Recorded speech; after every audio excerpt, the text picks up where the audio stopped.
linear regression analysis or linear regression. Okay, so let me share my slide with you.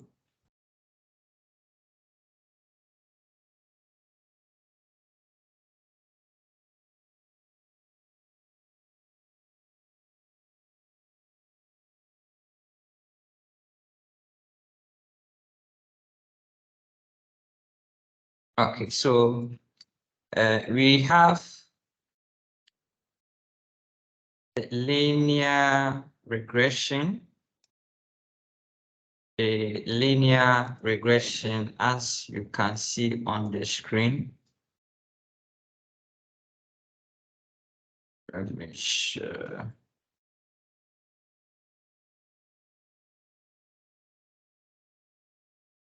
Okay, so the linear regression is one of the techniques or statistical technique that's enable us to establish relationship that exists between a kind of independent variable on a dependent.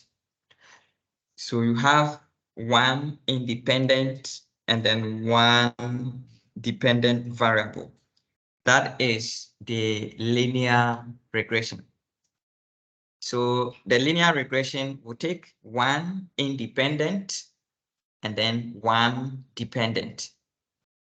And under the linear, or let's say regression, we have types. Or let's say when it comes to the family of the regression, we have types. One is the linear. We have the simple linear regression. We have the multiple linear regression. We have the logistic regression. We have the hierarchical regression. We have the probates. We have the ordered. There are almost about 7 or 8 types of the regression. But it all depends on the kind of analysis or the kind of story that you want to tell. You cannot use, let's say, the ordered linear regression for something like the normal linear regression or the simple linear regression. They are quite different for specific, let's say, tasks. So in the case of the linear regression, the simple linear regression, we are looking at one independent onto one dependent variable. And the independent variable must be a continuous or it can be a categorical variable, depending on how you are looking at it. So if it is logistic regression would take the dependent variable to be a dichotomous or let's say a categorical variable.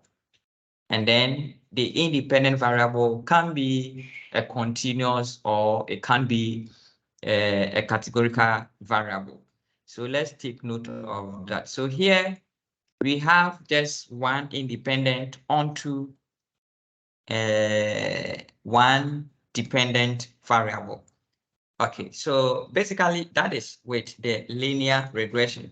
So the moment you are getting more than two independent variable, then you are talking about the multiple linear regression. So let's take note of that. Let's take note of that. Let's take note of that. That once you have more than two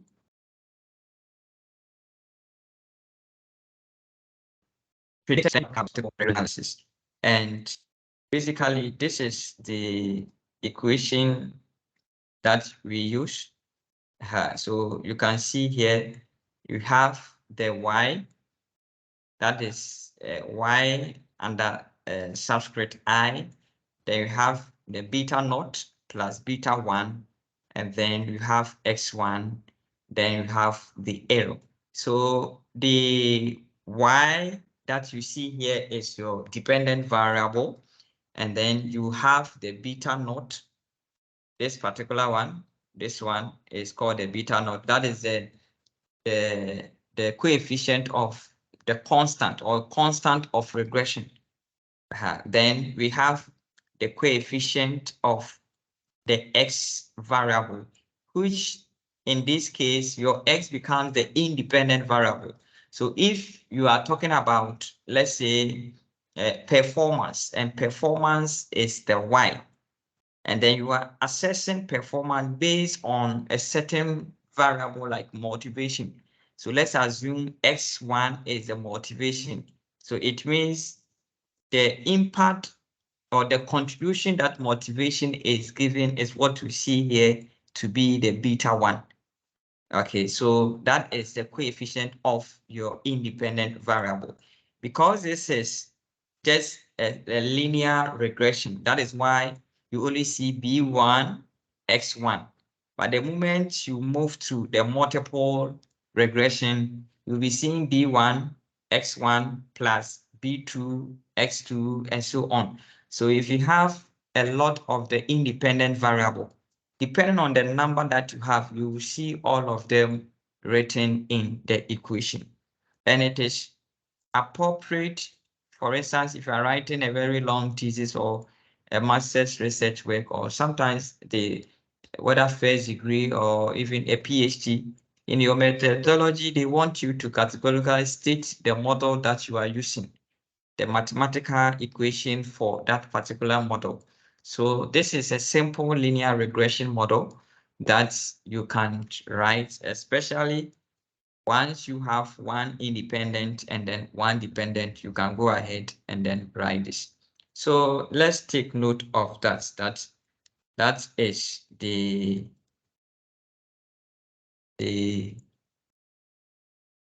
that is the coefficient or the equation that we have for the simple linear regression. Okay, so there are basic things that we need to know.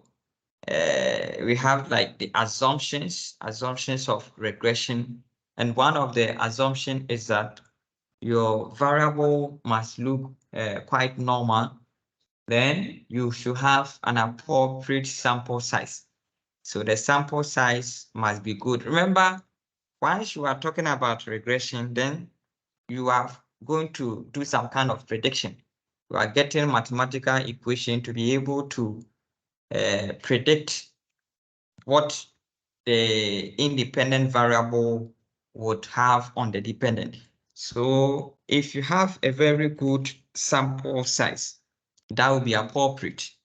If you have a large sample size, that will be appropriate. But so people are able to use small sample size and still get some results. It all depends on you, your ability to be able to justify why you use this limited sample and still you are using the test for your analysis. So if you have a good reason as to why you should use a small sample size for your study, you can go ahead and add that kind of I mean, is it a justification to it, which is acceptable?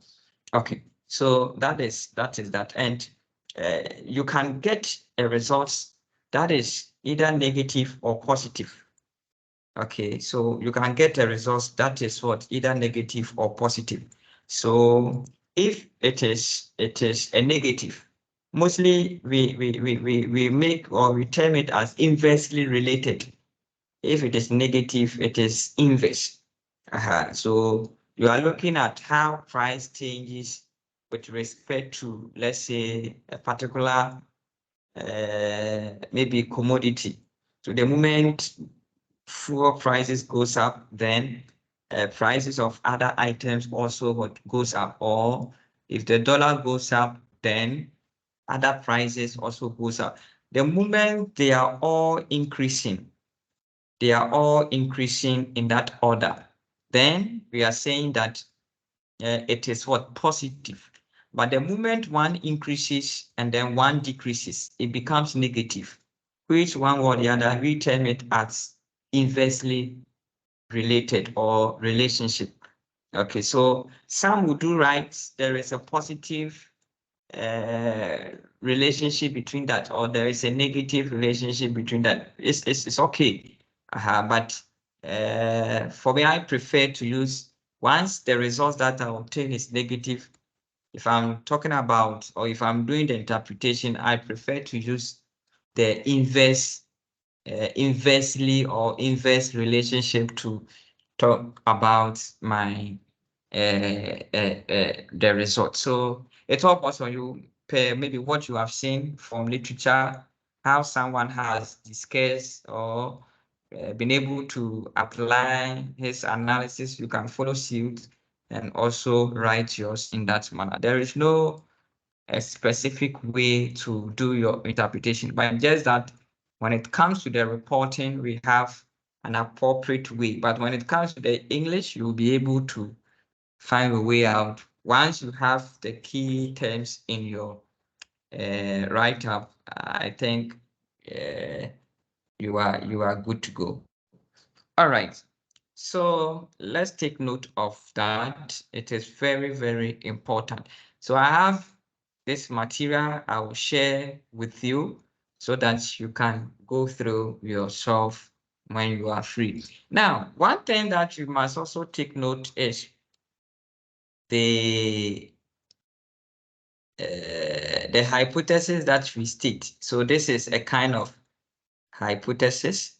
So you formulated a hypothesis like this that says that the null hypothesis is that the population regression, that null hypothesis that the population regression slope is 0, and then the alternative will say that the population regression is not 0.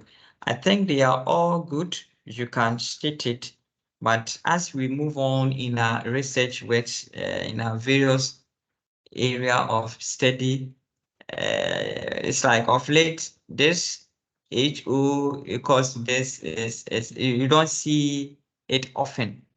So mostly people prefer to write it in a statement form. But those of us in the mathematics or the statistics side, we also love to see some of this. But in humanities, the other areas, business, and you don't need to worry yourself if you're unable to put it in a mathematical form like what you see over here. Okay, so this is what you are saying. It's the so H naught, that is the null hypothesis. The B is the beta value. The beta value that is equals to 0. And then the alternative, this is the alternative, that is the HI or H1, because also beta is not equals to 0. So you base on this, and then at the end of the day, you accept or reject the hypothesis that you have formulated. Okay, so this is one of the ways that you can state. So we have another way whereby your hypothesis has got some kind of direction. At times, you realize that our hypothesis has no direction. So if you look at what we have here, you realize that this hypothesis, there isn't any direction. You have not given any, you are only saying that, okay, when beta naught is equals to, or beta is equals to 0, beta naught is not equals to 0, or beta 1 is not equals to 0. But if you look at what we have here, you realize that there is some kind of direction. So we are saying that beta is equals to 0, as against that is the alternative is saying that beta is greater than 0. So here you realize that you are giving direction to the hypothesis. It is not as straightforward like what you see here to be beta not, or beta is equals to 0. So let's take note of that. Sometimes you have a hypothesis that says that the score of the females is or are greater than something. the moment you talk about that, then your hypothesis has got some kind of direction. So more or less like this. So you are going to have something like this, something like that. But if you say that, oh, there is no difference in the score between the male and then the female, then you are talking about the first one, because the alternative for the first one would be that there is difference. Okay, so please let us take note of that, how we can state the hypothesis. But as I said, if you cannot state it in this mathematical way, you can state it in a statement form, put it in a statement form by, if you are comparing, or if you are saying that the one independent variable has no impact on the dependent variable, just put it in statement, and that is all. That is all. And there are a series of these research works. Once you go online, you can get a lot of research that have been published that they stated it. Maybe there is significant relationship between this and that, or this one has impact on this one, and so forth. So you can get it from literature. Once you decide to do some small set, you'll be able to get a lot of the information. So let's take note of the hypothesis stating and know that there will be a time that our statement will have, or maybe there will be some kind of direction. And if there is a direction, then this is how we should approach it. If there is no direction, then we should use the other one. All right. Okay. Please, Why are we basing yes, why are we basing our argument on the beta, the coefficient? Oh, okay. Okay, so is it the coefficient of the regression, as I indicated earlier on, for instance, with this ones. So you could see this is the coefficient of, right? So here you have the beta 1 as against x1. So the beta 1 is the result that you obtain for variable x1. So you want to find out if x1 has impact on the dependent variable, that is y. Because it is the result that you obtain that will determine whether it is significant or it is not. Please, is it okay? Yeah. So you are just assessing the contribution, whether that contribution is statistically significant. That is why we bring the beta over there. So if you have 10 independent variable, you'll be writing beta 1, beta 2, beta 3, beta. You test all of them. You test all of them and then be able to say that that variable has impact or it has no impact on the dependent variable. I think maybe I would, let me see if I can share one article with you. I will use this one to demonstrate. Okay. Okay, so so if you can see from this angle, so this is someone's hypothesis. Okay, this is someone's hypothesis. This is someone's hypothesis that states that this is it, that workplace bullying will be negatively related to subjective well-being. So here you realize that the person do not use any mathematical symbol to represent it. So if you cannot write the mathematics one, you can go by this, which is accepted.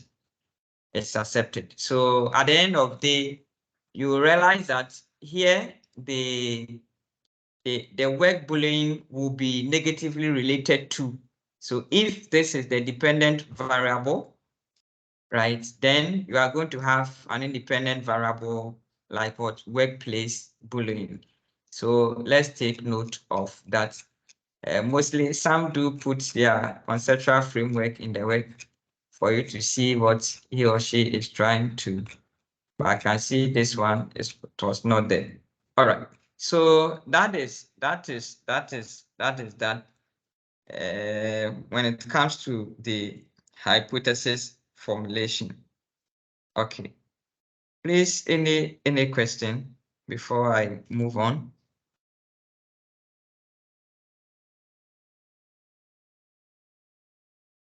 If there's question, please let's ask, because regression is one of the common techniques that we use when it comes to our everyday today analysis. It's you can find it in almost about, then if you take 100 research papers, it's likely you can find it in about 90% of the articles. So okay, Master, please, your hand is up.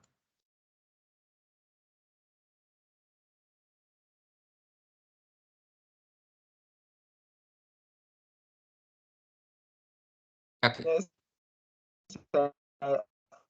sorry. Yes, sir. So I want to ask, uh,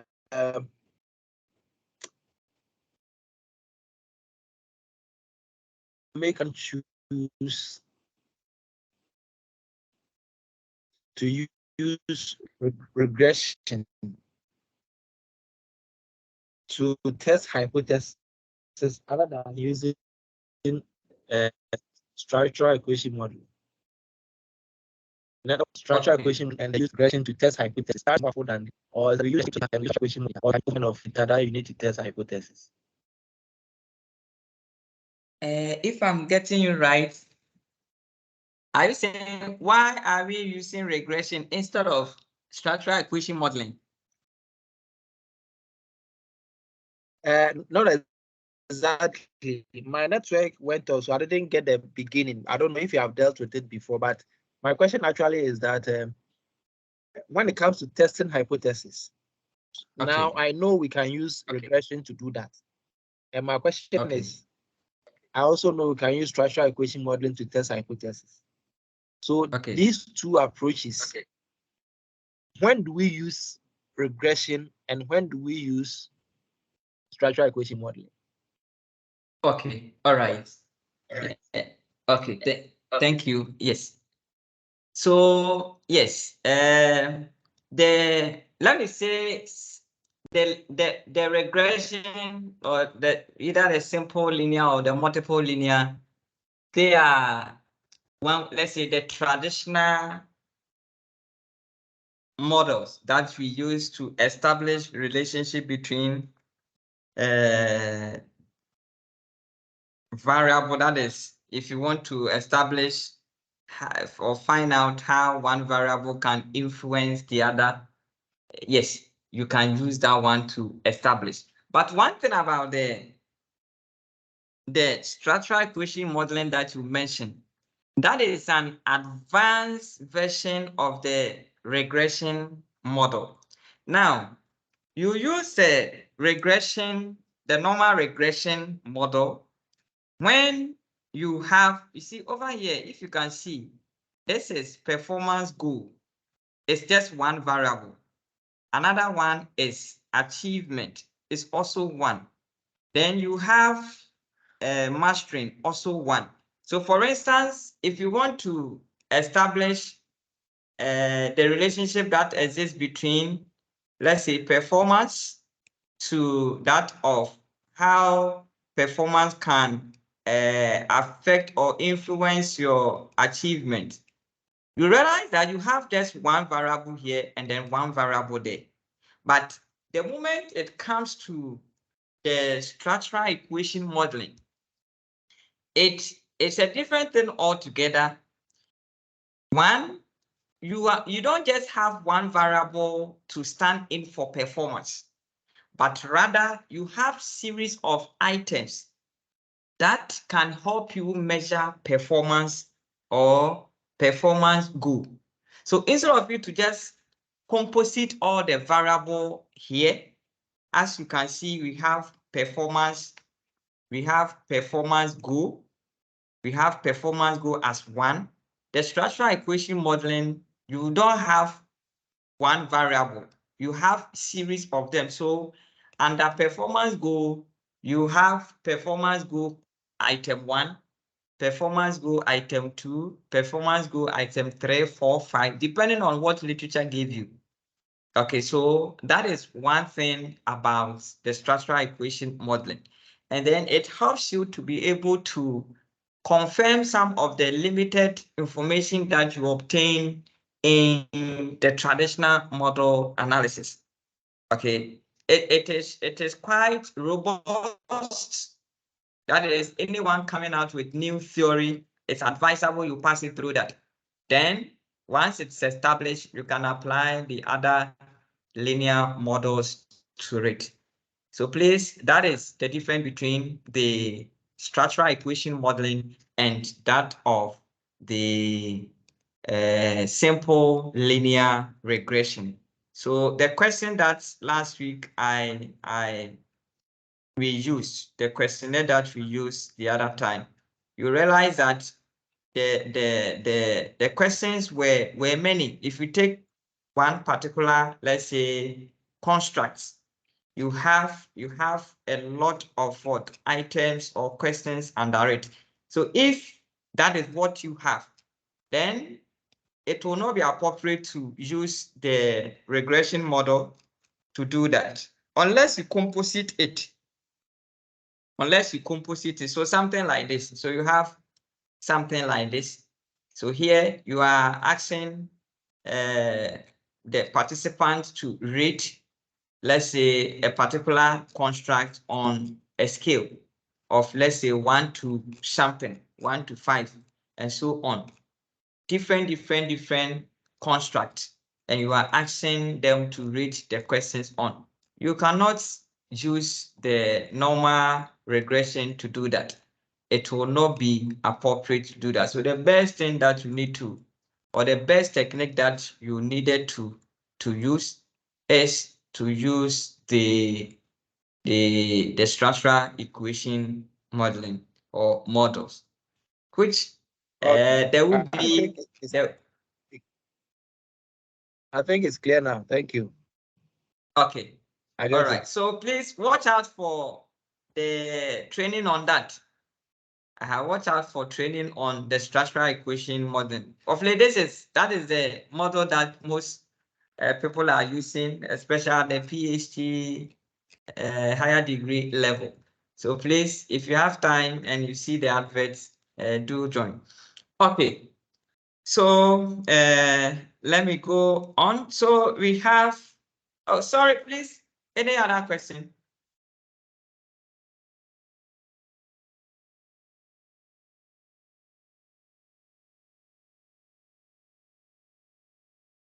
Okay, so let me move on. So here we have a simple model, or let's say a kind of relationship that we want to establish, that is mastering, and then to that of achievement. So here we have we want to establish how mastering can maybe influence achievement here. Okay, so this becomes a simple linear regression. So all that you need to do is you just put the right variable into the boxes, and then you get your result. Now, I'm going to use the data on the multiple linear regression to demonstrate the linear and then the multiple one. So please, let's all take, I share the data with you. So let's take the data set, multiple regression data set, the one I shared with you, so that we can all follow. All right, so this is the data set. This is the data set that's we want to use to demonstrate the linear and then that of the multiple. So you have variables like interest, engagement, anxiety, achievement, and then gender. So this is what we have. We have variables like this. You have variables like this, and we want to establish how we can use regression to establish the relationship. So here the focus is we want to find out, let me show you, let me show you this. So this is the focus of the researcher. The researcher wants to establish whether interest, engagement, anxiety, and gender, okay, how these variables can influence achievement. So that is that, right? Okay, so let's take note. Let's take note of that the researcher is establishing the relationship that exists between these 4 variables on the dependent variable. Okay. All right. So this becomes, let's say, someone's conceptual framework. Someone's conceptual framework. So if you are also doing something of that sort, you need to be able to get your framework done, and then you can also establish that. The framework helps you to be able to make your work quite easier and simple. So do your best and see if you can get a framework for your study. So this is someone's framework that he wants to use to establish the relationship that exists between the 4 independent variable on the dependent variable. Okay, so let's go into the work, the data. So this is my data set. This is the data set. So I go to analyze. As at now, we should be able to locate some of the procedures that we have.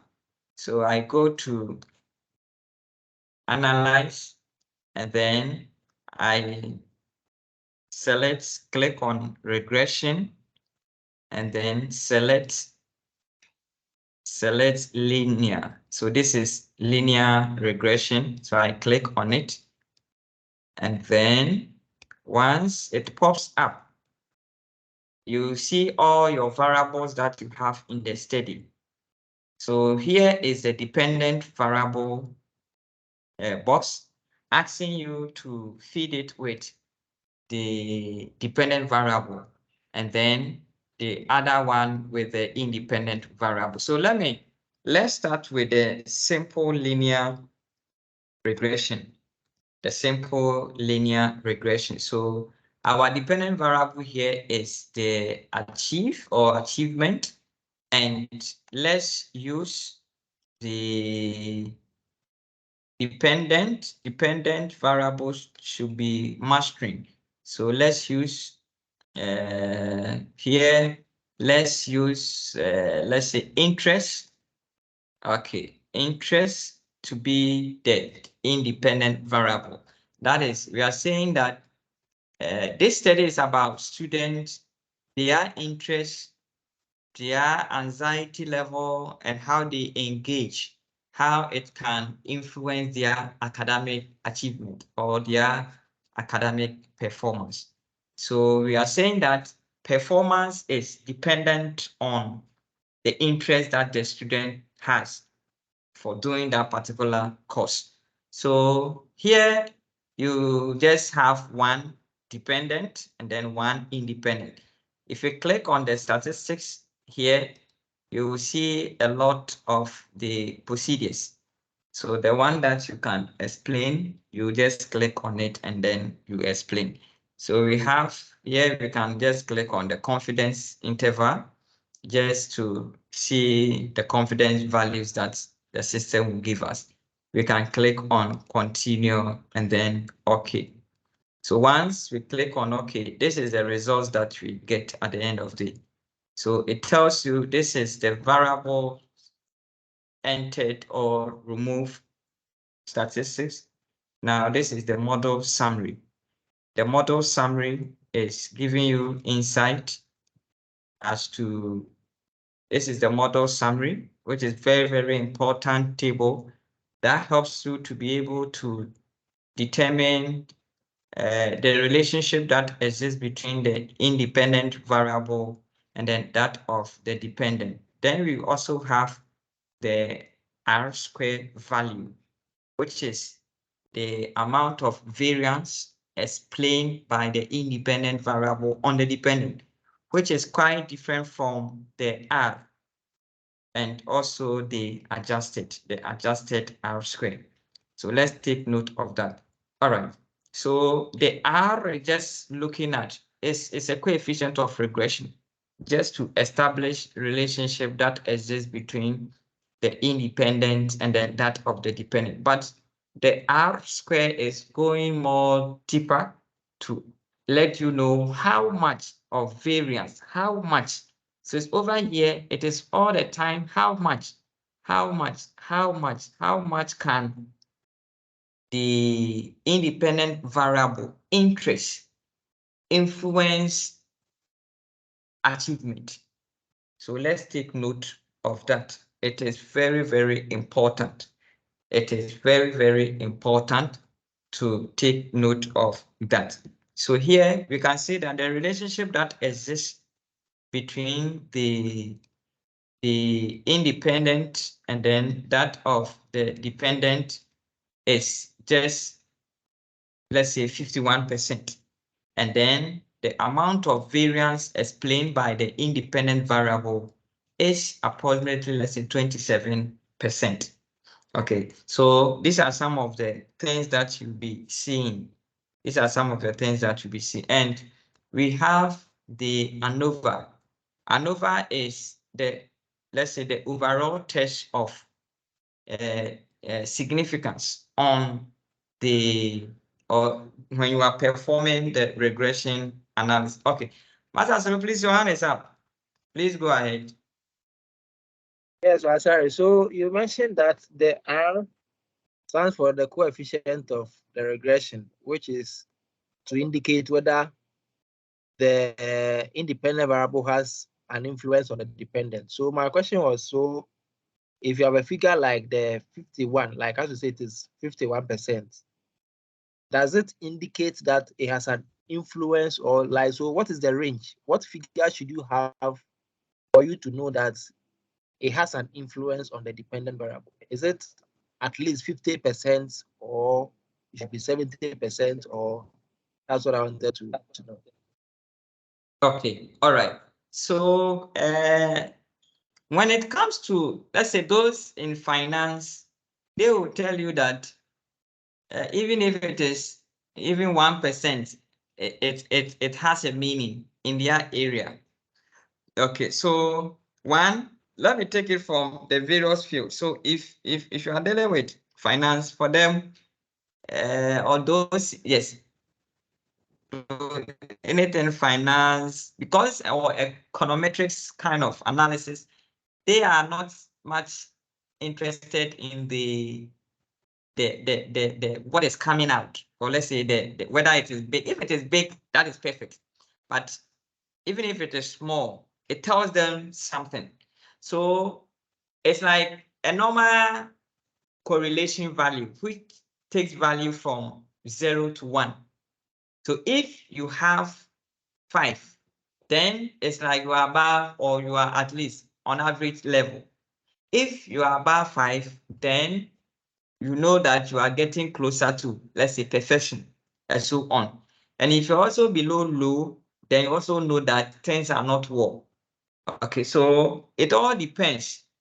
But I know some will say, I worked with someone, the person said that the supervisor is saying if the coefficients, the regression coefficients around, it's not around 50% or more, it's not going to accept the results. It means it cannot predict well. It's understandable, because we are talking about how much your model, the values that you have in the model can predict. And mostly it is not on the, it is not on the R, it's rather on the R square. Okay, so my professor says that if your R square is not more than 50%, that is the R square, not the R. If the R square is not around 50%, then it means your model is not good. That is someone's what stand. But someone will also tell you that looking at the nature of my data, blah, blah, blah, blah, economic data today is like this, inflation, the next day goes down, the dollar, it comes down, it goes up, and so on. You realize that you're unable to get a stable result, or let's say data for your analysis. So definitely you come across some of these things, but it all depends on how you are going to justify it. People have done it and they were able to report 30% variance or 20%. So if you can also get information to support your argument, why you are getting 30%, I think is understandable. But as I said, it takes value from 0 to 1. So the higher the value, the better the model. Remember, you are talking about the robustness of the model. So if you are getting more values or maybe higher R square value, the better it is. But it is not all the time that you get the R square value to be above 50. It is difficult to get it because it's like you meeting someone, expressing your how you feel about the person or to that person. So you see someone, oh, I like you. That is the R. It just sees you and describes you. But the R square goes deeper to examine you before it's able to pronounce that kind of likeness or love to that person. So it is not just I see you just looking at the way you look, then I say that I like you. No. So the R is just looking at I see you and then I describe you, I like you, I want to be with you. Simple. But the R square says that no, let me study you over a period. Let me observe your character and so on, how you behave and so on before I say I want to marry you. So it goes deeper. And as I said, if you now want to get a marriage material, it means you need to have time to study the person. You don't just meet the person along the roadside and just propose marriage to the person. So that is the difference. So the higher the value, the better the result, the model. Okay, I think I get it. Thank you. Okay, you are welcome, sir. All right, please, any other question?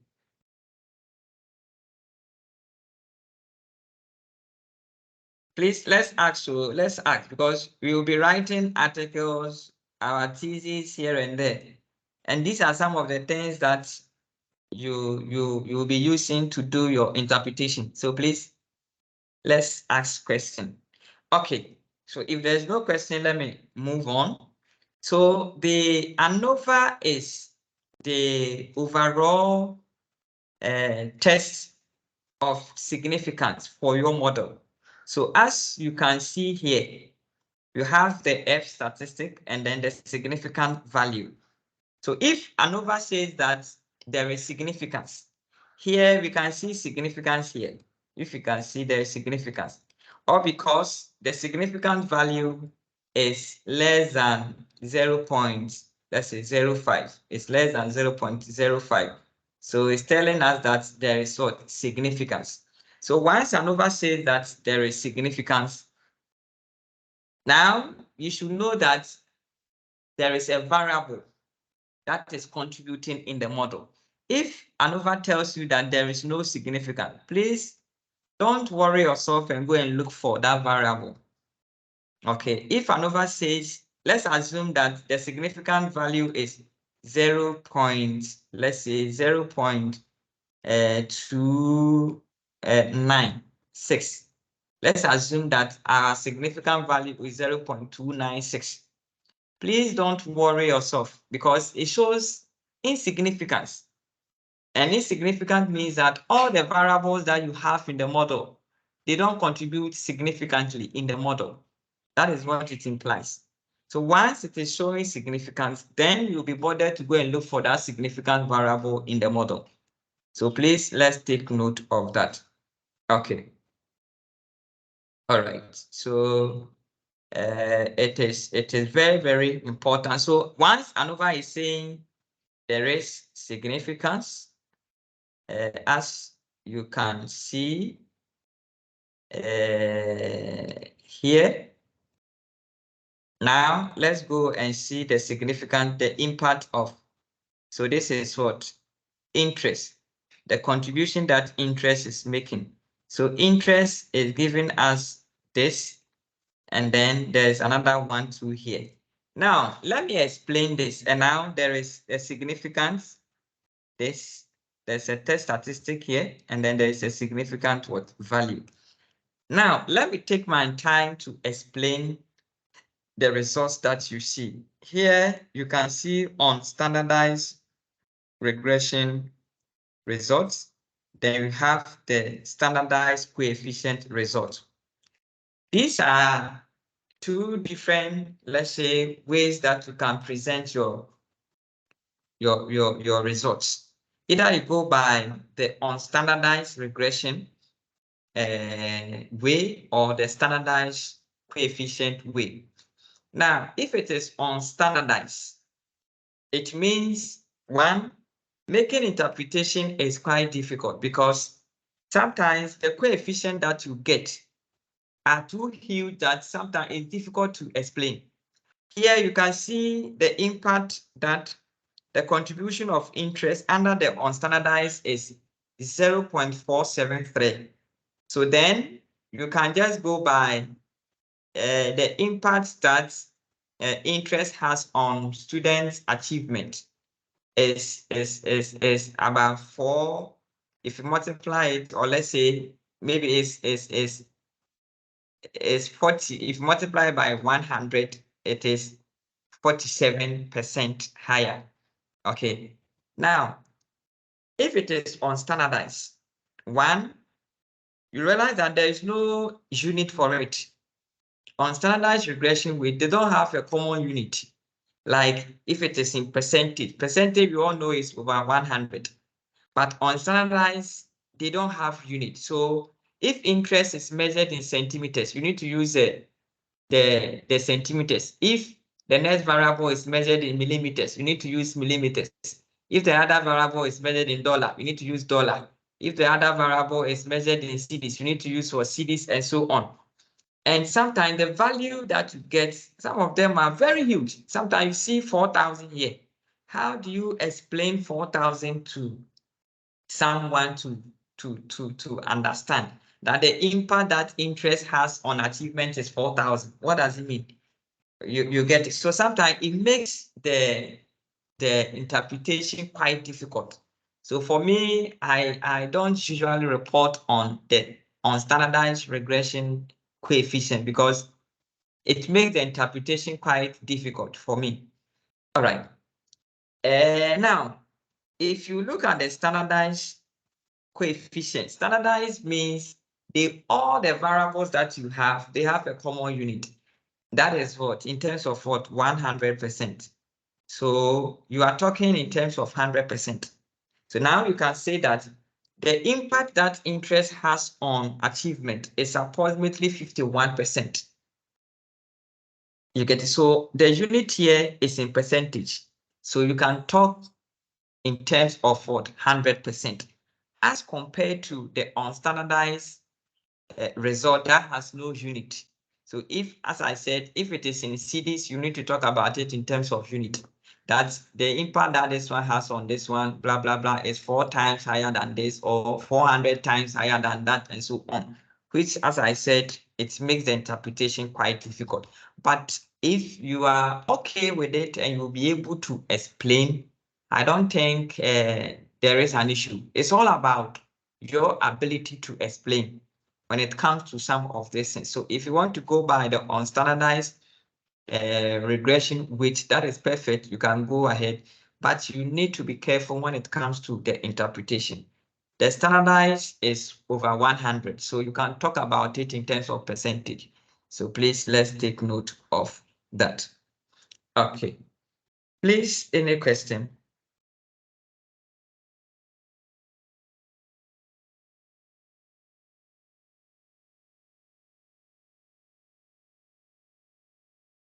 Do we have a question? Okay. All right. So if there is no question, then I think that is with this particular one. Now, so we have the test statistic here. That is the T, as you can see here. So when the T is at least greater than 2 or at least 2, then there is significance. Okay, when the T is greater than 2, then you see significance. So here you can see 9.867, that shows significance. And then you also see 4.945 for interest, also was showing what significance. Now this is coefficient of, or let's say the beta naught of constants. Okay, so when you put all the other variables to 0, what would be someone's achievement level? Okay, if all the other variables are 0, what would be the achievement level of what the student? Okay, hey,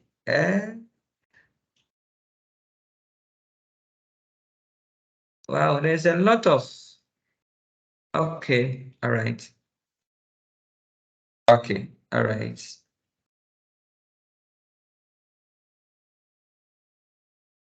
Okay, so let me go ahead. I was thinking there was a comment somewhere. So that is with the test statistic. But as I said, because we are using computer, we prefer to use the significant value, but you can still go ahead and use the test statistic to do your write-up. Okay, so let me just show you one article that used regression to analyze the data. So we have, this is training, employee engagement, and employee performance, evidence from Uganda health sector. So let me just go down a bit and then see. Let's share the results, how they did the presentation. So this is a regression. So now let's take note of it. So this is the regression. So you can see over here, the results in table 2 reveal that training and employee engagement have a significant contribution. Now you can see the beta. Okay, so this is the beta. You can see the beta here. You see it. You can see the beta, right? So that is what you should take note. So now this is, so you can see here, the person or the researcher also presented the unstandardized value and then the standardized what value or results. Okay, so now this is the beta value. And then here becomes the, so the beta value is written beta, and the beta symbol is this particular one that you see. This one, this is the beta. And now the normal B is, as we write, is the unstandardized regression. Okay, so please, let's take note of that. So here you can see 2.98, 2 points. So now this is it, 2.98. So this is 2.98 for the beta value. So let's take note. Let's take note of that. And you can see the test statistic here for training is 4.172, and then that of employee engagement is 6.563. Now you can see the significance and then this side too, significant. Now you have the R here, then you have the adjusted, the R square, and then the adjusted 2 here. Then you have the F statistic. So you can see that the results that we obtain here, right? They've tried to summarize the result, everything onto just one table. So you can see the R square value, the R value, the R square, the adjusted, the ANOVA results, and as well as what the coefficient of the regression, all in one table. And it looks nice. It looks nice. So this is the R, this is the R square, this is the adjusted, and then this is the F statistic. This is the ANOVA results. So let's just see how it says. So further, the model was found to be well specified, and the model predictive power is 44.7, 44.7, an indication that that other than training and employee engagement, there are other factors that impact on performance. So that is that. So you have it to be 44. This is it. This is that. So 44.7, 44.7. I think that is the predictive power, 44.7 over there. So here it says, on the other hand, a unit change in employee engagement will bring about 0.469 change in employee performance and so on. So you have all the results here that will help you to be able to do your interpretation. So I believe strongly that we should be able to present our results in this form, as we are all learning how we can use regression to do our analysis. We can use it in this nice way to analyze our data. All you need to do is to be able to get a good article and then you follow suit. That is all. Okay. Please, any question before I move to the multiple regression, adding the other variables onto the model?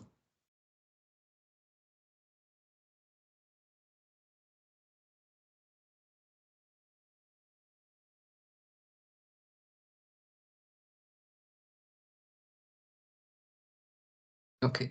Madam Mavis, are you okay?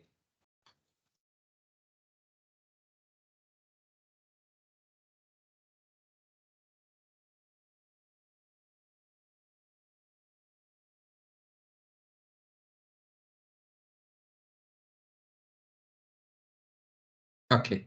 All right. All right. So let's move to the multiple linear regression. So in this case, we are adding more variables onto the model. So I'm adding engagement and anxiety to the model. Okay. So because I'm now adding extra variables, we have moved from the simple linear regression to what is called a multiple linear regression or a multiple regression. So in this case, I should expect something like collinearity. I should expect something like that, collinearity in the data set. So I'll go to the statistics. I go to the statistics and then select collinearity diagnosis. The reason being that some of the variable might correlate too high in the model and which will not be appropriate for us. So once we suspect collinearity or some of the variables behaving same in the model, we need to be able to remove one so that the model will be, or the variables in the model will be independent. So let's take note of that. Okay. So I move them in and then click on OK. So I click on OK, and now this is my result. Daddy, before you get there, I think the option we had chosen earlier was linear. So I just proceeding from that dialog box, or you go back and look for multiple linear regression. Okay, so thank you for that. So the procedure to get the multiple is the same.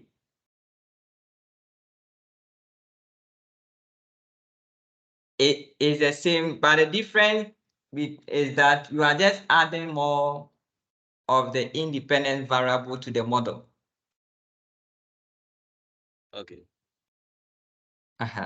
So it's the same place where we run the linear, simple linear regression, the same place that we do the multiple linear regression. Okay. All right. So this is the results that we get after running it. We have it like this. So now you can see the number of independent variables. So we have the anxiety, interest, and engagement showing here. And now, after adding the three variables, the R value came to 62, approximately 62. Let's say then the R square value too came to approximately, let's say 39, and so on. All right, so this one even tells you that after adding more of the independent variable in the model, your model has one or the other improved as compared to the previous one. Okay, now let's see what the ANOVA is telling us. Is ANOVA telling us whether there is a significant variable in the model? Let's see.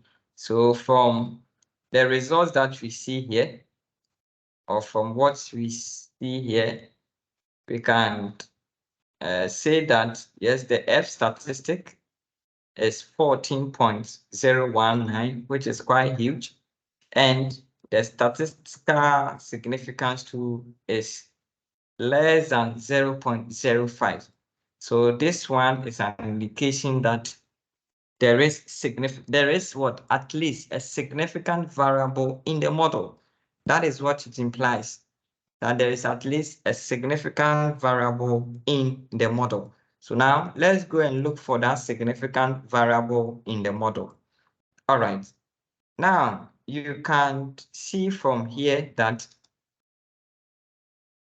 that we have the unstandardized estimate, we have the standardized estimate, we have the test statistic, we have the significance levels too as well. Now we also have the other side, that is the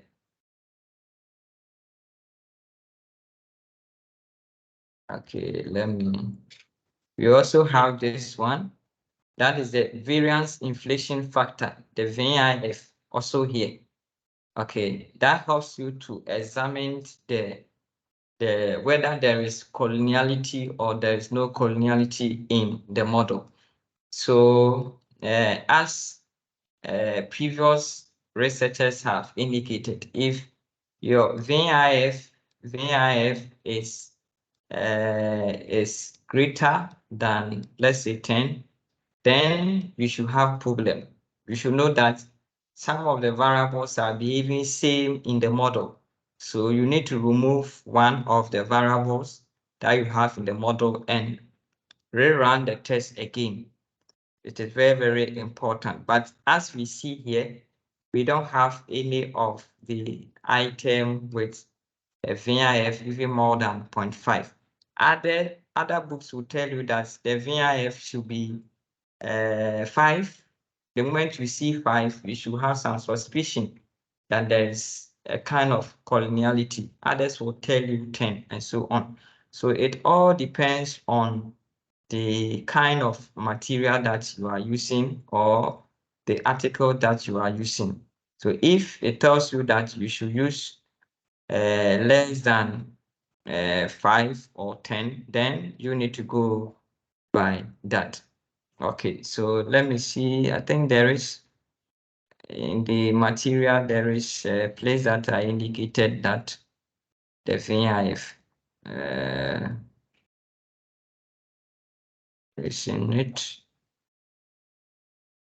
Okay, yeah, look for it. Okay, so that is it when it comes to the variance inflation factor, and you need to report it. It is very, very important to report. I think this paper, I saw it somewhere.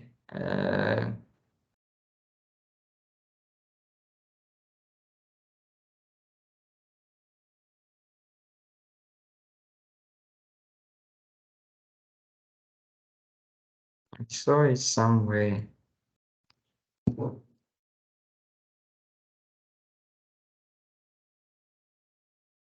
Hmm.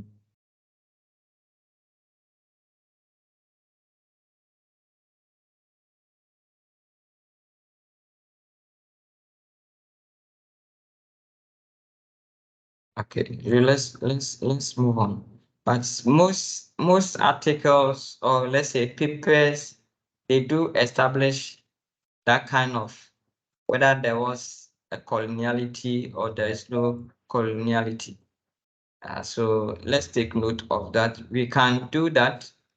We can do that by ourselves. If we want to go detail in our analysis, we can equally do that. Okay. All right. So that is with that. So once we've been able to establish that there is no coloniality, the variables are now independent, then you can go and examine the contribution that each of the independent variable is or are making in the model. So here you can see from here that interest is giving us about 35%. It's contributing 35% to someone's achievement. So it means if your interest is high in doing a particular course, it is likely that it can influence your achievement by 35%. Then if you also engage in your studies, or maybe as part of your learning curve, you engage more in whatever you do in class and so on, you are also likely to contribute about 32 or let's say 33% on your, or improve your achievement level. But you can also see people with anxiety level, so see, they don't even know whether the course that they are doing is appropriate for them. Today, there's complaining here and there, and so on. You see, some people realize that they have negative impact. It is definitely going to have a negative impact on your achievement level, because you should be focused. Instead of you to be focused, the next day you are talking about this, the course is hard. Why am I even doing this course? Why am I doing that? And so on. So it's like when you have that divided mindset towards your own studies, it is likely that you are not going to achieve. And it's going to have a significant, or let's say a negative impact on your learning curve, or let's say your achievement level. So people with that level, you realize that they don't achieve. They don't achieve. That is why you see here, it is not having a positive impact, but rather a negative impact on their achievement level, which is insignificant to over here. So this is the multiple regression approach. This is the multiple regression approach, and it has been used in so many areas. You just go to Google Scholar and then you type regression analysis on that. You get a lot of recent papers that have been published. And now this is how it is reported, right? So you need to report it in this way. So you can see something like this. This is one of the ways. So you put the coefficient of that variable. Okay, what is it? Here is negative, and then here is the p-value. Others puts the test statistic, the t-value there, and then before they bring what the p-value. It all boils on one, the article. So for instance, if this is the article that I want to follow to write my paper or my research analysis, then I'll be forced to do something like this. This is how the person presented it, so I'll also present it. If you pick a different article and the person presented it in a different, this is how someone, so you can see this and the other one are more or less like the same. You get it. So if it is this paper that you are using, please go by that and just make your life easier than you try as much as possible to have your own way of reporting. It is not appropriate. So these are some of the ways that can help you enhance your write-up. Just get a scholar paper or article and then follow it. There's nothing wrong with you following the style of someone, his or her words analysis. That is all. It's very, very important to take note of some basic thing. It will help and also save much of your time. Yeah. Please, any question? Sorry. Yes, sir. So I wanted to be sure the difference between regression and simple correlation. Is it the case that for regression, we need to test the relation between independent and dependent variables, so that for correlation, there it is not that necessary whether the variables are dependent or not? Or I mean, what's the difference? At what point do we use correlation? Yes. At what point do we use regression? Okay, so correlation is more of, it's a kind of association test. Okay, so you want to find out how variable A associate with variable B. Okay, so you can use the correlation to examine that, but the regression is more like a predictive. You want to predict the impact or how one variable A can influence variable B. So one is association, one is relation or predictive. So that is the difference. And sometimes the results that you get for the association is not different from the predictive. So for instance, yes, I think let me use that one. Let's look at the impacts that we see here, the coefficient that we have for this one. Let's look at this one very well. And then let's run correlation for the four variables: interest, engage, and then anxiety, and then achievement, and see how the results will differ or whether they will be the same. So let me just run it for the four and then check or compare the results. Okay, so let me do away with this one. Okay, so this is the results for the regression. The impact that interest had on achievement is it is, where is it, 35, 0.35. Now let's check interest. Where is interest? against interest against achievement. Interest, this is interest. This is interest against achievement, which is the Pearson correlation value is 0.514. Yeah. So sometimes you get to see that the results here are quite more or less like that of the correlation. But as I said, it doesn't happen all the time. But sometimes once you run the correlation, you realize that the result that you get is not far from the regression approach. Okay, so let's take note of that one. Okay, so correlation is more of association. Regression is more of relation or predictive. You want to predict how much this one or how much this variable can influence the other one to change and so on. So those are the basic relationship between the correlation and then that of the regression. So I think there is a paper here that uses correlation.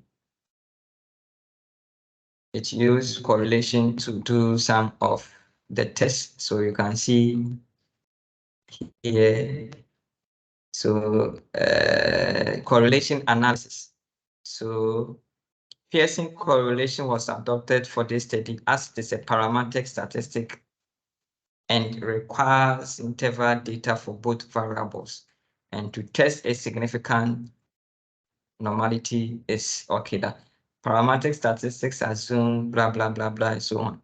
So the results in table 1 indicate that there is significant positive relation between training and this. And now you can see that is table 1.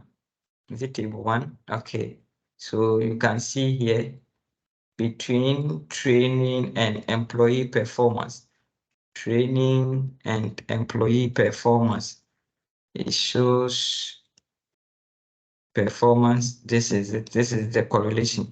But realize that this person performed correlation at the same time also perform what regression analysis. So as I said, it all depends on one, you want to predict one, you are looking at the association test, which sometimes people say association relationship anyhow, but they all have their separate what tags. So here, this one is saying training, reveal that training and employee engagement have a significant contribution on that. So you can see how the reporting is done. Let's look at how the reporting is done as compared to how the correlation tool is done. Here you use the R, but here you are seeing something like beta and so on. So it all depends. So one, if you want to establish the correlation, you can do that, and then after that you can move on to the predictive side to know how much the variables are contributing towards the dependent what variable. Okay, please, have I been able to explain it well to you? Yes, I'm okay. Thank you. All right. Okay, please, any other question?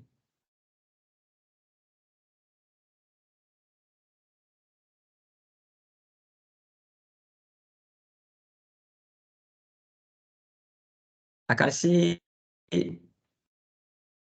Abna, are you okay?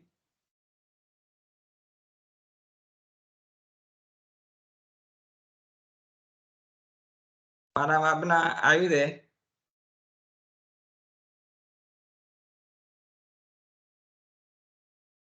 Okay. All right. Okay. Okay, so that is fine. All right. So Jacob.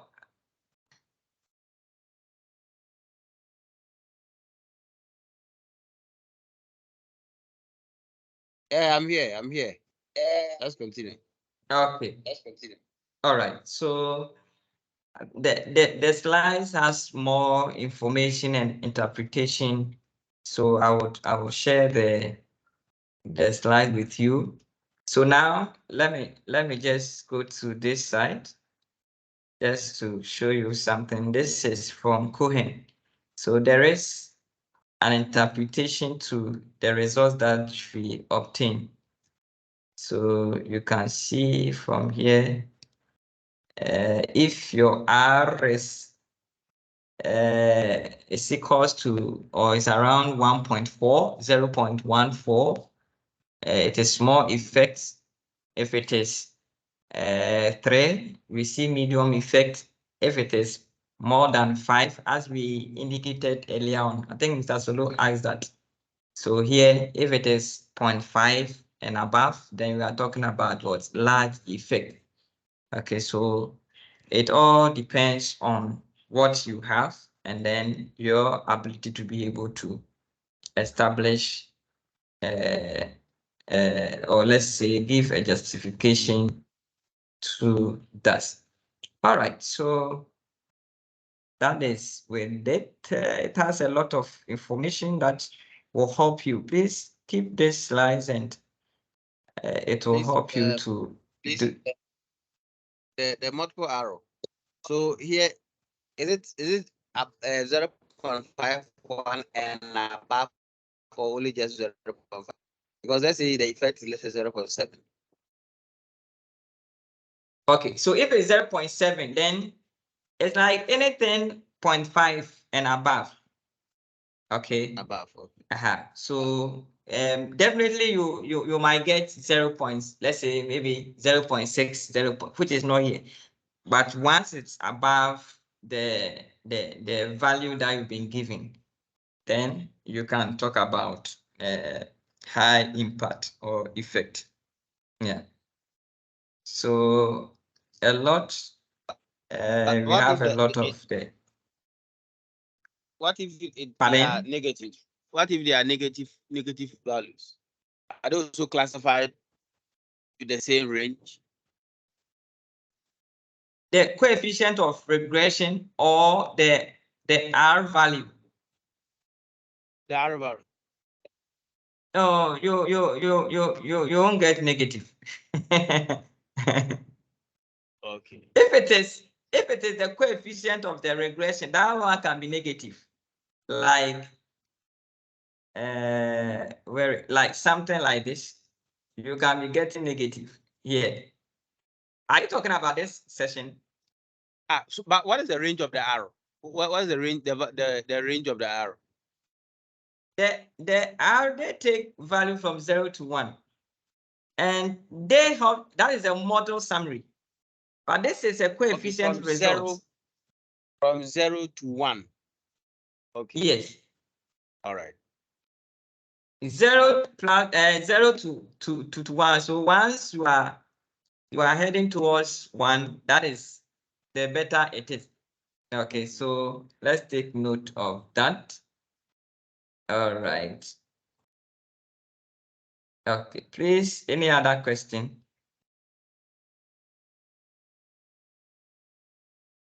So there are a lot of information. You see, coloniality, I have all of them in it. So I will share everything with you. I'll share everything with you. Any question, please?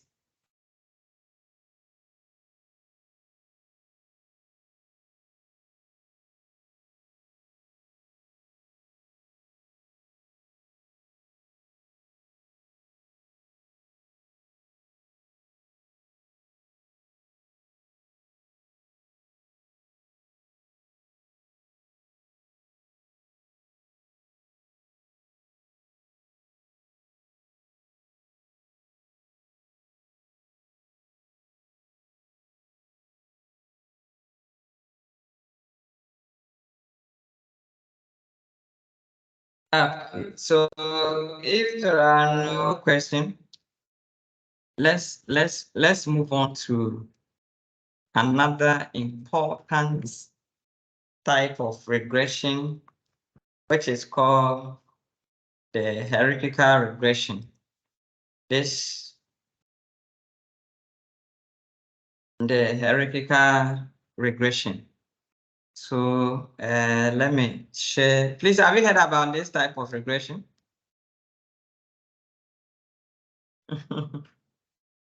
No. Okay.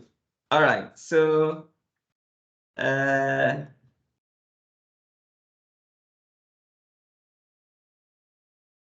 me share. Okay, so the hierarchical regression is a type of regression that helps us to make have models in blocks. Okay, so you have, let's say, 5 variables in, or you have 5 independent variables in your model on a dependent, and you want to test the impact variable by variable, not all the variable at a go. So you try to run the models, or let's say the variables, the independent on the dependent, bit by bit, so that at the end of the day, you get to know how each of the group or the groups that you have are influencing the dependent variable. So let me just show you a diagrammatic representation.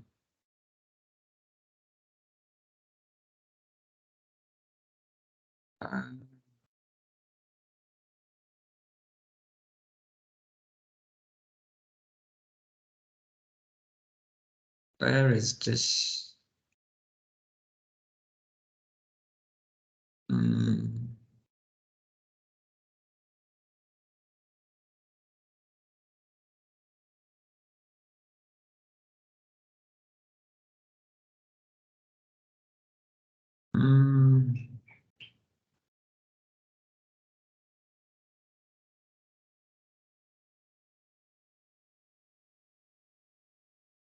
Okay, so let's look at this type of regression. Let's look at this type. So here you can see all the independent variable moving to the dependent variable. So this is, let's say, the full model. This is a full, mostly you see full model, model 1, model 2, model 3, and so on. Now, this is a full model, which implies that you are putting all the independent variable in the model onto the dependent variable. Okay, so all the independent variable onto the dependent variable. Okay, and in another instance, you have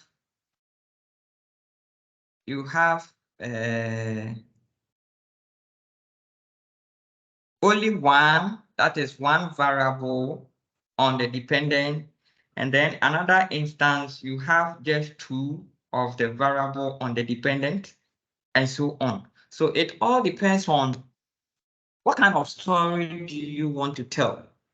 Okay, the kind of story that you want to tell will help you to be able to appreciate the usage of the techniques. Are you saying that you want to examine all the variable at a go, or you want to inspect the impact one after the other? So let me just show you. This is a typical example. So as you can see here, this is let's say model 1. So you have model 1, you have the B, that is the unstandardized results, the standard error, you have the beta value. Then model 2, you also have the same thing, the results, and so on. So it all depends on you, what kind of model or what kind of story do you want to tell, right? So let's look at the methodology aspect. The paper mentioned, so it says the study hypotheses were tested by utilizing hierarchical multiple regression analysis. So please do well to know the type of technique. Sometimes when we ask some people, what kind of technique are you using to analyze your data? Then they will tell you SPSS. Please, SPSS is not, it is not a technique. It is not a technique, it is a package. So the technique that you are using could be regression, the t-test, the ANOVA or whatever. Not mention I'm using SPSS. SPSS is not a technique. It is not a technique. SPSS is a textbook. It's a book that we all read, like the statistic textbook. So within the group of techniques, so which one of them are you using for your analysis? Please don't mention SPSS. Try and know the appropriate statistical technique that you are using for your study. So in this study, they are using the hierarchical multiple regression technique for the analysis. All right, so let's take note of that. Okay, so this is the building, or let's say this is the blocks that they built. So they had the step 1, they have the step 2, or module 1, and so on. So we can all do same, and then here you can see the R square, the F, the R square, the adjusted, and so on, right? With a very nice write-up. Right? Please do well and get some of these articles to help you to be able to do a proper interpretation. Okay, so let's go through the data. Let's take our data set. So this is the data set. I've shared the data set with you. So let's do well and open it. So this is the data that we have. So we are going to build the full model. So full model, as we saw here, this is a full model. This particular one is a full model, which has gender or gen, which has interest, which has the mastering, which has performance. So we can call it a full. We can call it a full model. So let's take that. I think we've already done that, but let's redo it again. Because let's go through. So we get it at the regression side in place. So we go to analyze, we go to regression, and then we select the linear. All right. So let's move. We have achievements at the dependent variable, and then we have mastering. We have interest. Where is interest? Mastering interest, they are here. And then performance. So we have performance to here. So this is performance. Where is gender? This is gen. So we move it here. Okay, so here we just click on OK to have our full model. So let's see the output. So this is the, it says any change to the working file 27th may have been lost. The time now is what? What is the meaning of that? Okay, so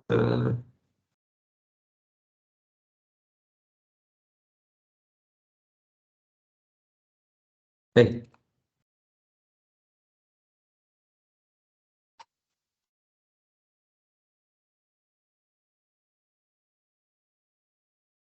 what is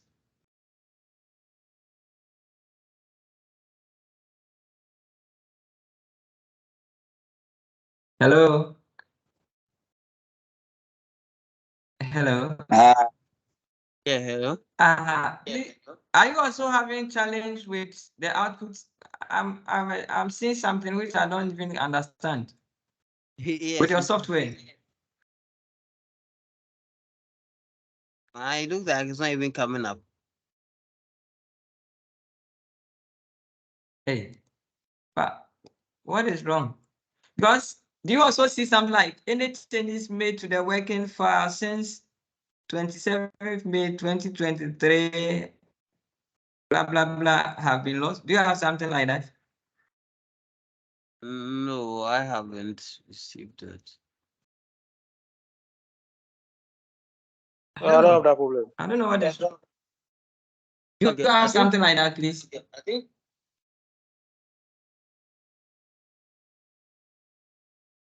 mine has come. I've gotten the output now. I don't know. So maybe Sir just rerun it and Charles, let's see. do you have? You said? Rerun it and let's see. I don't know. I don't know what I've done to my laptop. Okay, reset. So achieve. Let me move the variables here. I'm getting the same thing.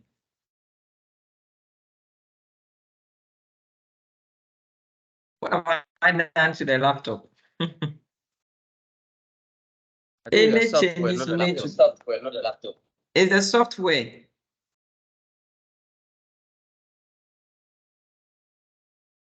Wow. Then let me close everything and see.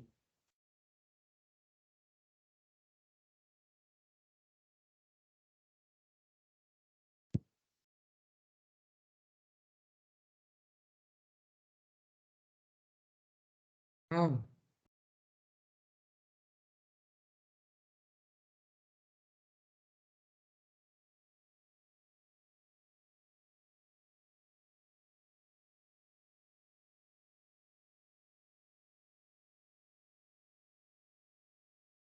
Is Isaac, whilst you do this, Yes.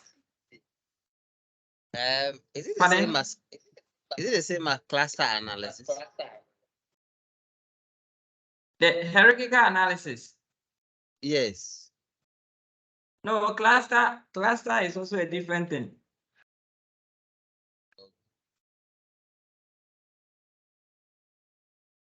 Cluster analysis, you can get it at the classify site. You see below if you can see my screen, analyze, then go to classify. So this is where we do the classification analysis.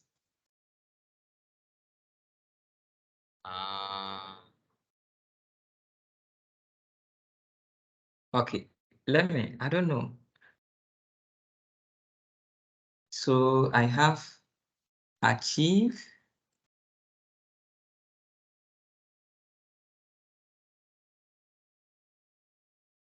Oh, it has come.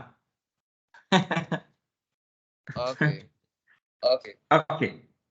All right. So this is the full model. This is the full model. So the full model, we are, where is, okay, so we are using achievement as the dependent variable, performance as the independent, mastering, interest, anxiety, gen as independent variable. So the next, let's go through our slides and then, okay, so we can, so model one, let's follow what we have in our slide. So we have gen, we have interest, we have mastering, then we have performance. So let me run the model again with this 4. So I have gen, I have interest, and then performance. There is no anxiety. Okay, so then I go to statistics, then select the R change. I select the R change, continue, and then, okay. So this one gives me the full model. Okay, so the second one, model two will be interest, mastering, and then performance. Okay, so here we can, if you look at how it is, so this is the out, this is the software procedure. So you move all your variables to the independent box, and then you put the dependent variable there. You run it, and then you get a result like this. So this is what we all have. Now, the second one, you go to variable.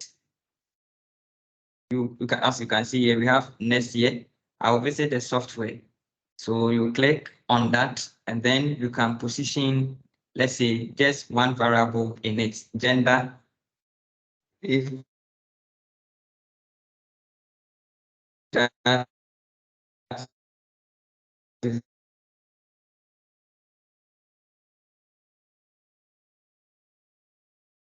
is what you are looking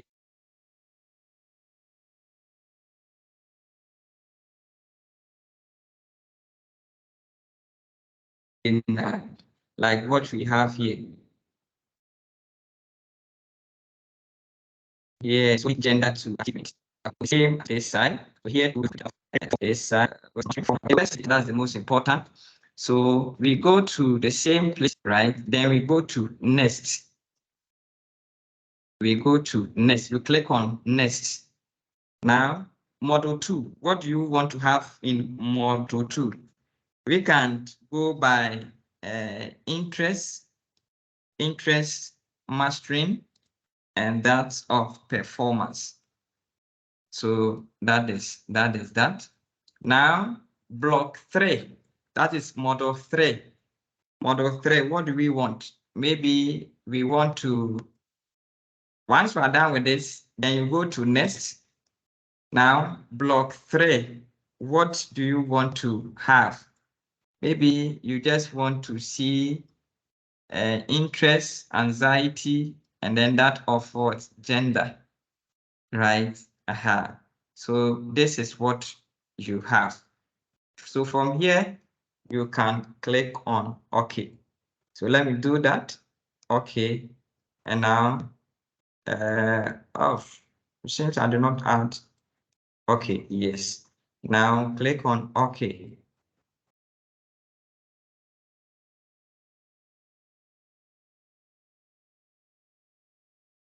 Okay, so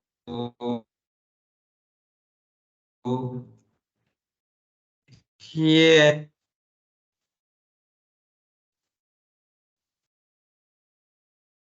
you have, let's see. So this is how so you have model 1, you have whereas you have two with its own word. So this is how the hereditary model. So once you are done with it, as you see here, then you try to present it nicely in this tabular form. Something like this. So if depending on the number of models, if it is 2 models,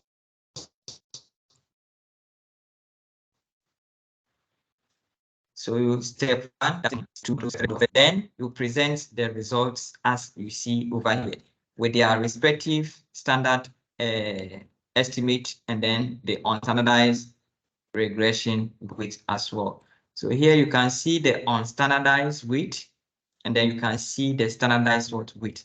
So whichever you want, if you want to present the beta and then the B unstandardized and then the beta, fine. And then that of your significant level 2, you can equally do that, right? So here it's telling you that there is significant difference or there's a significant variable in model 1. So here, as you see, variable in model 1. And now here to model 2, this is model 2. Also telling you that there is what significant variable in model 2. So you can visit the model. This is the model. You visit it and then you go through the model 1 here, and then you check which variables are significant, which are not significant. So this one is significant. This one is also significant. This is significant. And now this one is not significant. This one is not significant. If we come to the model 2, this is significant. This one is significant. This is also significant. But the last two is not. So you can see here that in the case of the model 1, performance was significant. Let's see if it was also significant in the second model. Yes, it's also significant there. Mastering is significant. It's also significant here. Interest shows significance. Interest here is also what significant. But gender in model 1 did not show significant. It did not also show significant at this level. Now, anxiety was added to the model 2, also not showing what significant. So basically, this is all about building blocks. So it's like in some books we see blocks, building blocks, or models, several models to just know at what point. The most important thing is, or the whole thing is, you want to find out at which point can you say that this variable is making contribution. So it says the standard approach to hierarchical multiple regression has the researcher building a multiple regression model in a series of steps. So you are building some kind of blocks in series, okay, with variables added at each step. So you can pick your first variable, run it. Now add the next, another variable to it, run it. Add another variable to the previous one, run it. So that at the end of the day, you can say that, oh, okay, it is when I added this particular variable, that is where I saw that there is what significant impact in the model. So that will tell you that that variable contributes significantly. There are certain variables, the moment you remove them from the model, you end up getting insignificant because their contribution can influence other variables to change. So these are some of the ways that we use to be able to establish relationship that exists between our dependent and our independent variables. And it's applicable in all fields. You will see it in the health, those doing something relating to health, they use it. Those doing something in businesses, they are using every field they use it because your variables, you want to vary the variables and build that block or series of models so that you can have a when you have added variable A or you have removed variable A from the model and so on. So some will do it several times, then they will be able to get a very concrete model that they can use to say that these are the key variables that can predict, let's say, the dependent variable, right? So that is the focus. Okay, Mr. Isaac. Yes, sir. Mr. Isaac. So Yes, is it what we refer to as? Is it what we refer to as adjusting for a variable? Adjusting. Let's see. Which adjusting? So I said okay.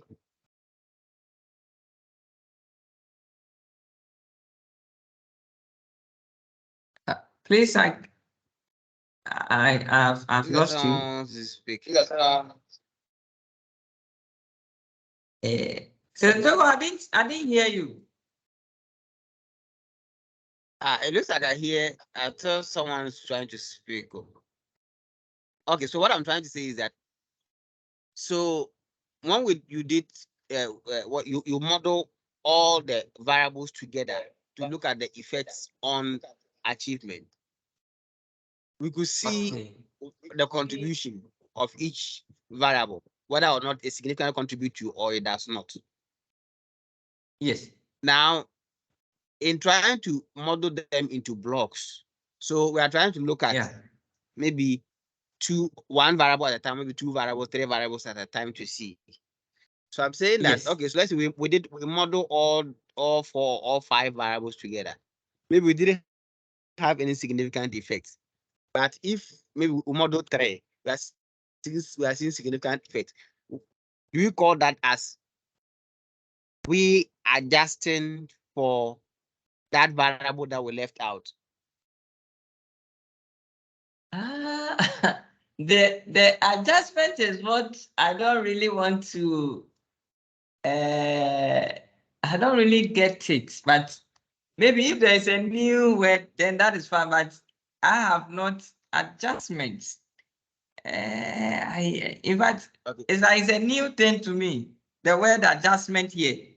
But if it can represent we are talking about, that is fine. But the adjustment, because we adjust the estimates, but not the variables in it. So I'm quite okay. I don't want to conclude on that. Maybe I have to find out whether we can term the hierarchical as an adjustment form of modeling. I'll revisit it. Probably is looking at something else. Okay. I'll revisit it. Okay. Yeah. All right. Okay. Okay. Please, any other question? I think this model is good. It's applied in almost all fields. So please, let's try to use it in our research works. It will help. It will help. Please, any question?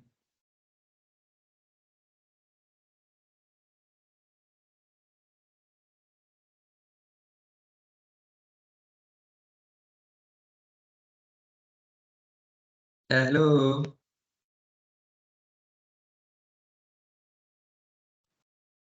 Hi.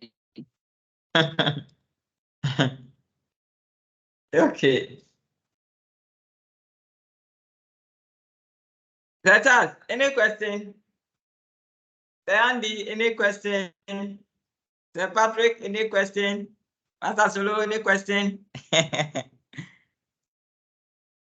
Says Sape, any question?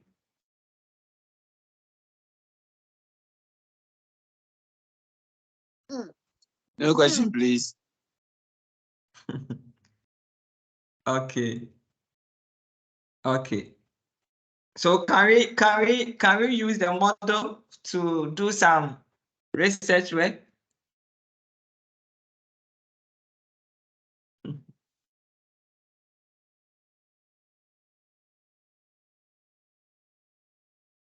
Okay, so we can simply search on the technique. We can simply search on the usage of the technique and where it has been applied. So we'll just go to Google Scholar and just type that. You will see a lot of research that have been done using the technique. So many research have been done using the technique. So please, let's do our best. We can get a lot of them. Can get a lot of the articles for illustration, but it all depends on So this is one research. So you will see it. So this is model 1, model 2, model 3, model 4. You see, so at the initial level, it was done for the demographic profile. As you can see here, it was done for model 1 was for demographic profile, age, gender, sex, education, and occupation, model 1. And then model 2, the demographic profile plus extra, how many, is it 1, 2, 3 variables. Then the model 3 took the demographic profile plus just another variable again. And then the model 4 took almost all of them.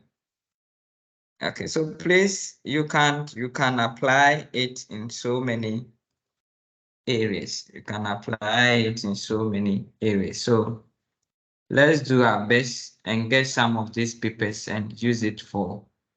This is another 1, 2, another 1, 2. So you could see that this one, they use it for different variables. So predictors of the personalization, this one too is accomplishment and so on.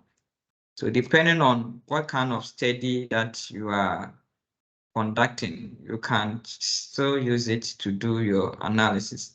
So this one too is entrepreneurial intention modeling using the hierarchical multiple regression. So please, the tools are there. Let's try our possible best and use them. And we should, because you'll be making decisions, we should focus on the higher techniques rather than the descriptive, the frequencies, and then the graphs. These ones are more details and are able to give us more insight into our study. So this is also another one. This is another paper that they use. You see, these are all presentation skills. You can present your results in a different way that you want. So this is another one.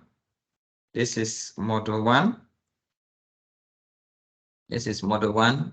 They used it for this. Now you have the focus on this one too, and so on. Then, so at model 1, they did that. Then for this particular variable too, they only computed it at the second level and then at the third and so on. So these are some of the things that you see. So let's try, as I said, let's do our possible best and have some of these articles on our laptop so that we can make reference to them. Okay. All right. There is another type of regression that I want us to look at. That is a multiple regression with dummy variables. I think I'll treat that one. Multiple regression with dummy variables. Multiple regression with dummy variables. So multiple regression with dummy variables. Now, for instance, when we talk about a dummy variable, they are not anything technical. It's not a technical thing. The only thing that you should know, or what you should know, is you have a kind of a categorical variable, and you want to break it down. You want to break it down into different variable, right? You have a categorical variable, and you want to break it down into different variable that represent a variable on its own, right? Once you have something like that, it becomes what? A dummy. So something like marital status, which has single, married, divorced, widowed, and so on. You can break the marital status into, separate what variables, right? So that widowed will stand at one point, and then single will be at one point, it will stand alone, and then divorce will also be at what? One side. That is all.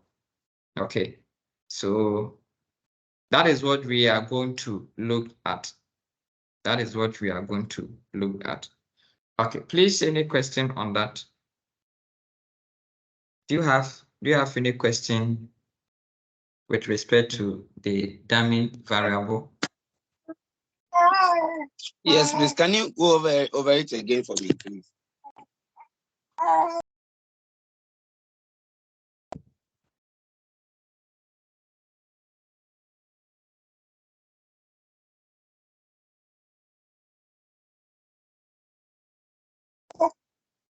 Yeah, hello. Hello. Yeah, hello. Okay. All right.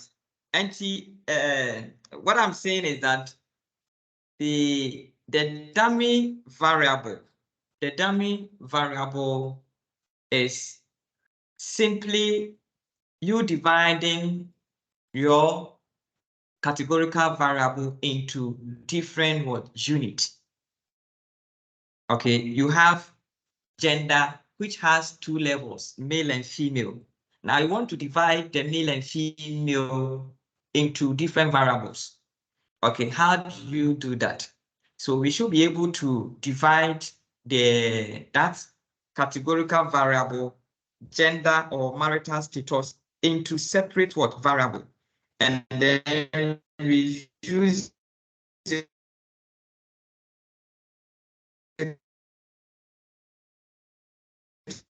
for our analysis. Is it clear? Hello. Yes, please. Okay. All right. So that is what we are looking at. So let's take our data set. Let's take the data set that I shared with you. So multiple,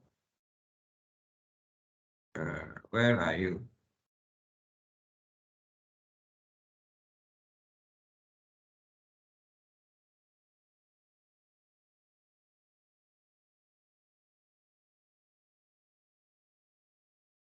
I think I shared the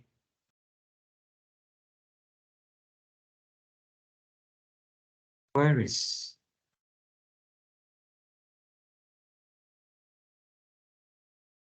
where is this data set? Okay.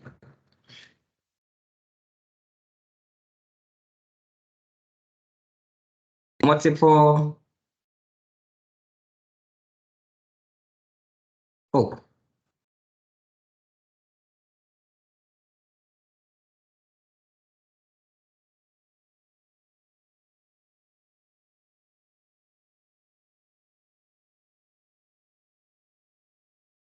Hey, where is my data? Where is my data? Where is my data? Where is my data?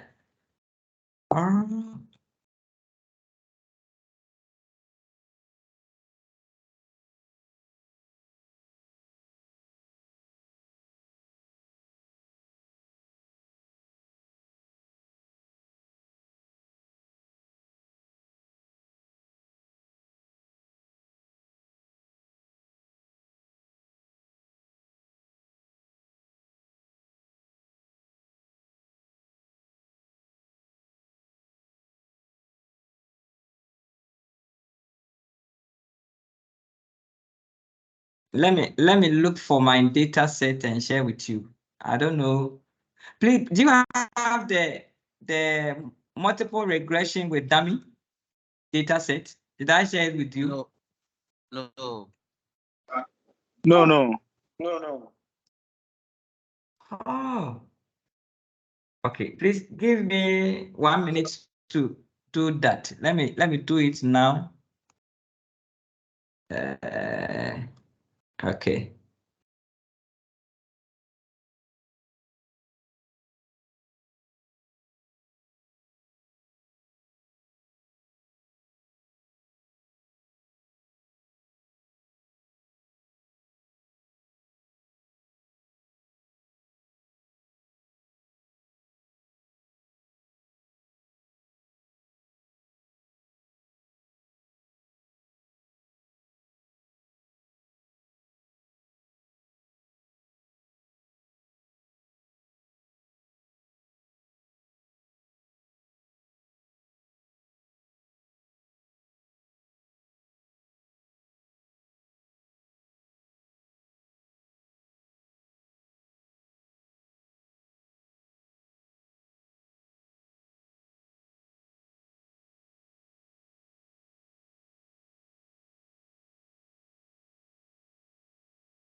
Okay, please I've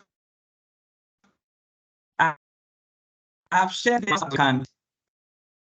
You can download it now so that we continue.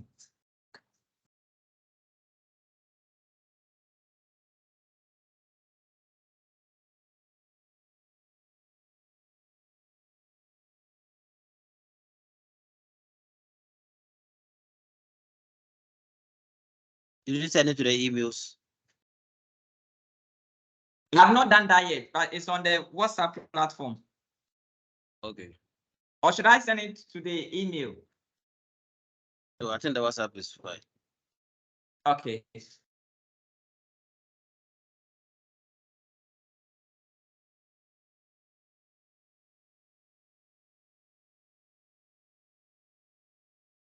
I'll do that.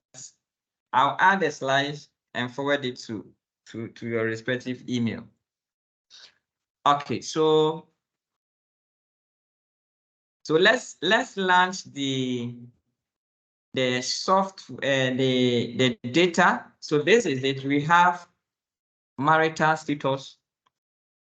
You have life satisfaction, income, and then gender. And at the end of the day, our focus is to model the impact of someone's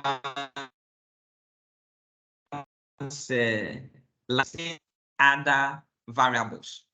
Okay, based on other variables such as your marital status at different levels and your income as well as your gender level.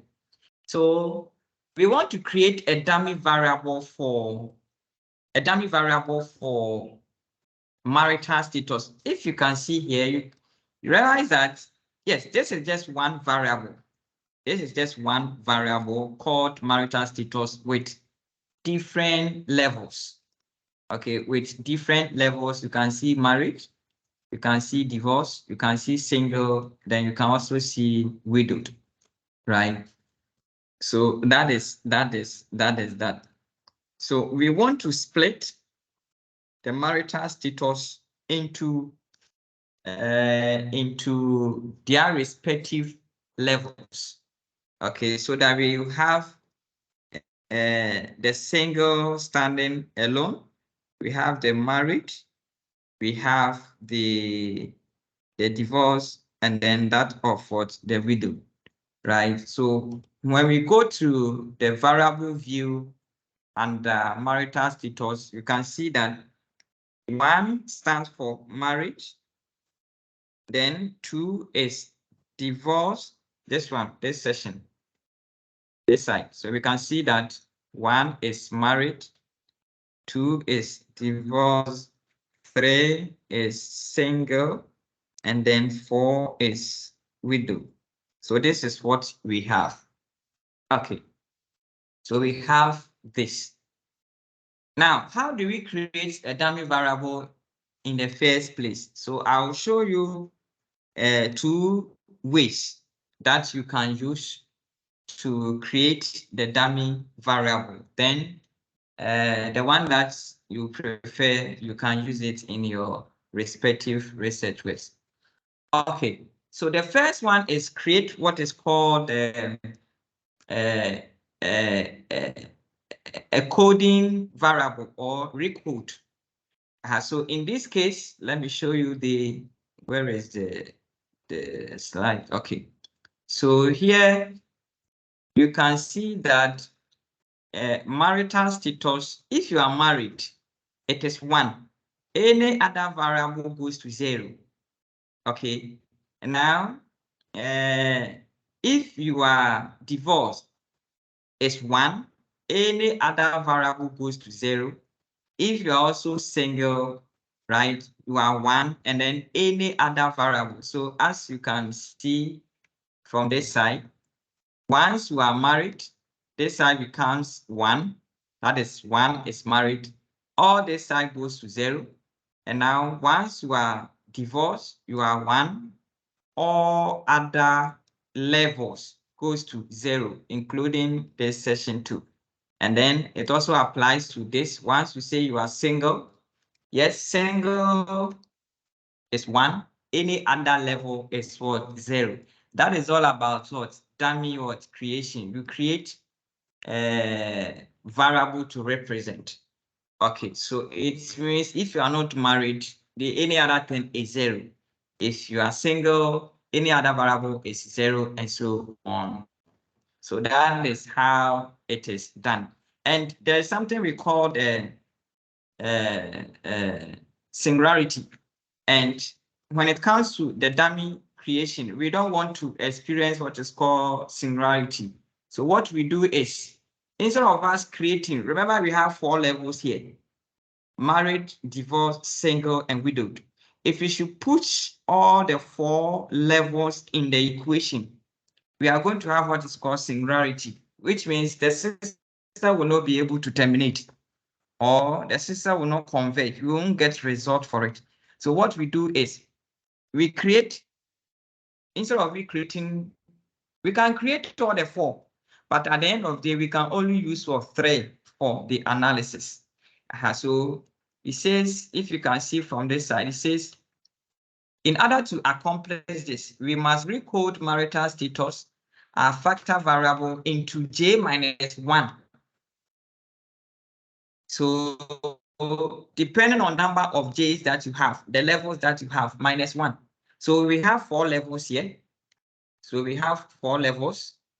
So we have 4 levels. So 4 minus 1 is what? 3. So at the end of the day, we have 3 variables, right? Where J equals to the categories or the levels that you have.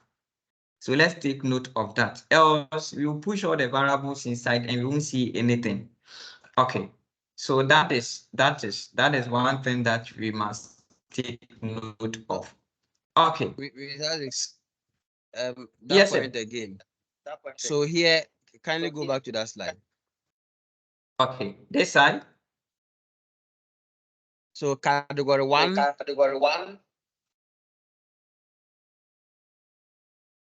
Is for marriage, right?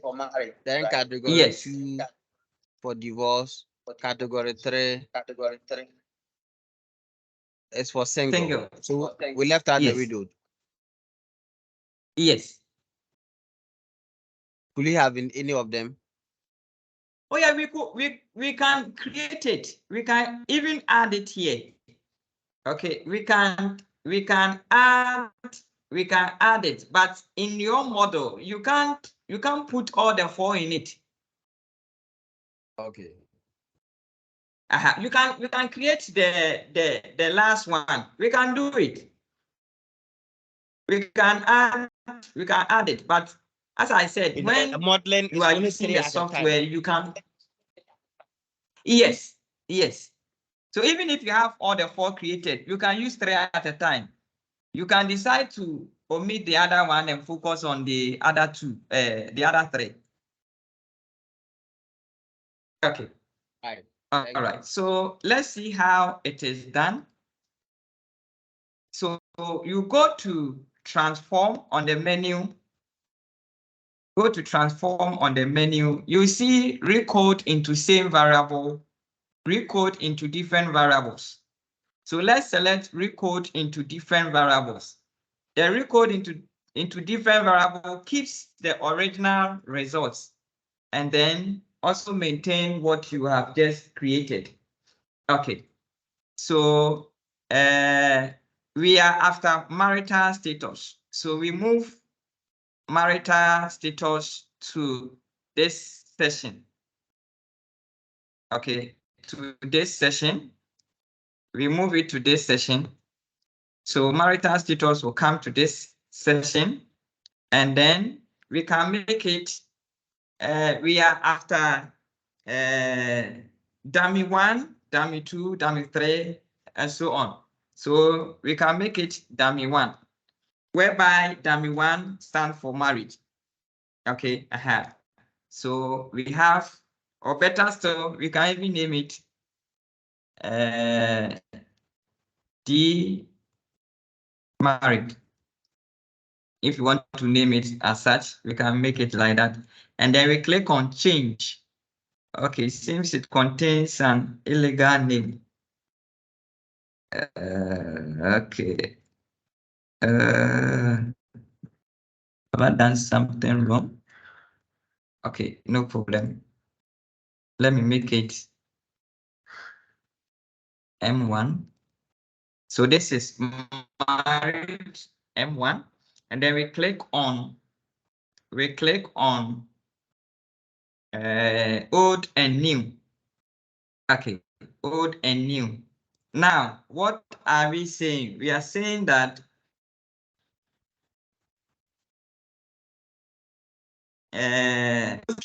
be 1, and then the value is also 1. Then we click on add. Then we go to 2. Anything 2 should be 0. We go to 3, should be 0, add. And then we go to 4, also 0. Then we add. Then we click on continue. Right. Okay, so now let's click on OK. The system will generate 1 new variable for us. So now, if you can see, this is 1, 1, 1. Everything goes to 0. So we are done with this. So we need to do same for the other one. So here we can make it D2 is divorce. So let's say M2. Let me try and see divorce. and change. Okay, so here 1. So 1, as we indicated, will now go to 0. We change. And then 2 will now become 1. Then we change. The rest, they are already 0. So we are okay. Then continue. Okay. Let's see. So now you can see here, everything here is 0. Now you have 1, 1, 1, then 0, 0, 0. We can do same for M2. Now it's single. So single, then change, then old and new. So now 3 will now be 1, change, and then 2 will be 0, change, and then I think it's okay. Then we go to continue. Okay, so that one too, let's see. It has added the third one to it, single, and you can see it here. The same applies to the other one. Then we have the fourth one will be 1, change. Any other thing goes to 0. Okay, then that is it. So at the end of the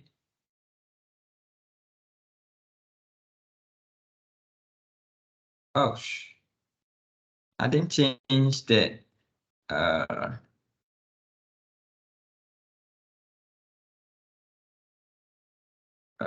this is widow.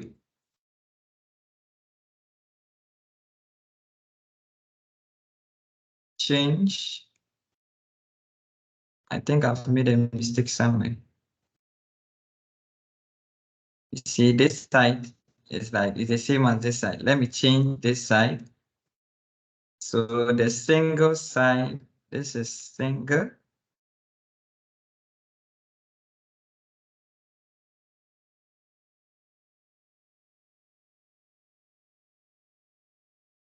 Change. Single is 3. So 3 should be 1. Any other thing should go to 0.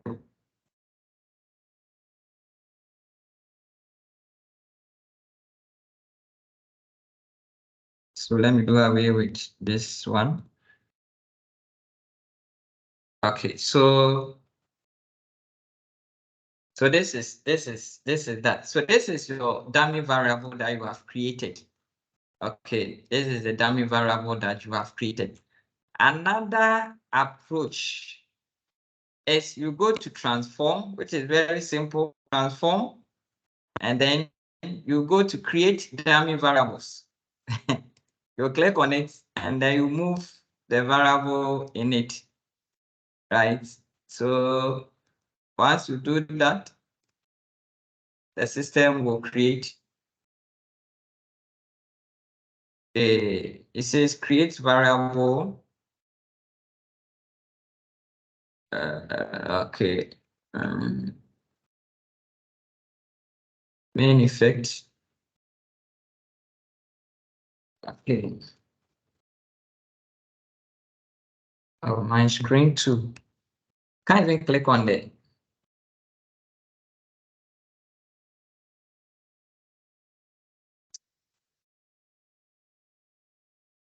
create a variable for marital status and the main effect. Okay.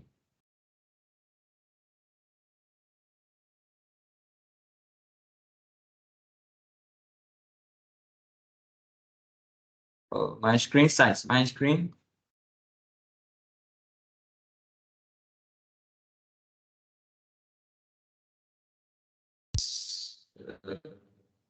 So we realize that the system has created it for us. D1, D2, D3, D4, right? So it's the same as what we just did. So here, after you've been able to create that, you just run your normal regression. So you have your dependent variable, life satisfaction, and then you select your independent variable. Okay. Here, as I said, we don't include the last variable. So we click on OK. So now this is what we have. Okay. Please, any question? Yes, in fact, the second one, the create dummy one. In fact, I missed the steps. So I couldn't see anything. Okay. So you go to okay. So transform. You go to transform. Then you click on create dummy variables. So then you move the variable that you want to create the dummy for to this box. So you move it here. And then the root names, you can just type anything that I want it to be like, it should start with D. So once you put down the D, it will separate it per the levels that you have for the variable. Then you enter. Once you enter, it will create it for you, as you can see over here.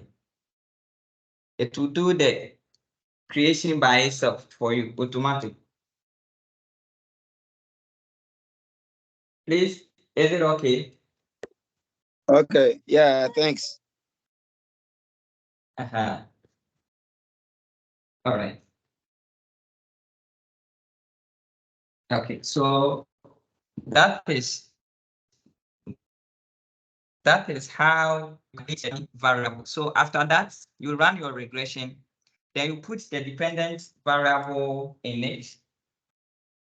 You put the dependent variable in it, and then you select the dummy variables at this level. Then you can click on OK. So once you click on OK, it's like you go through the same process that we did for the normal regression. You have the ANOVA and then the coefficient. So now you can see the contribution from each. But please, let's be careful when it comes to this side, the interpretation. Here, this is the contribution for widowed.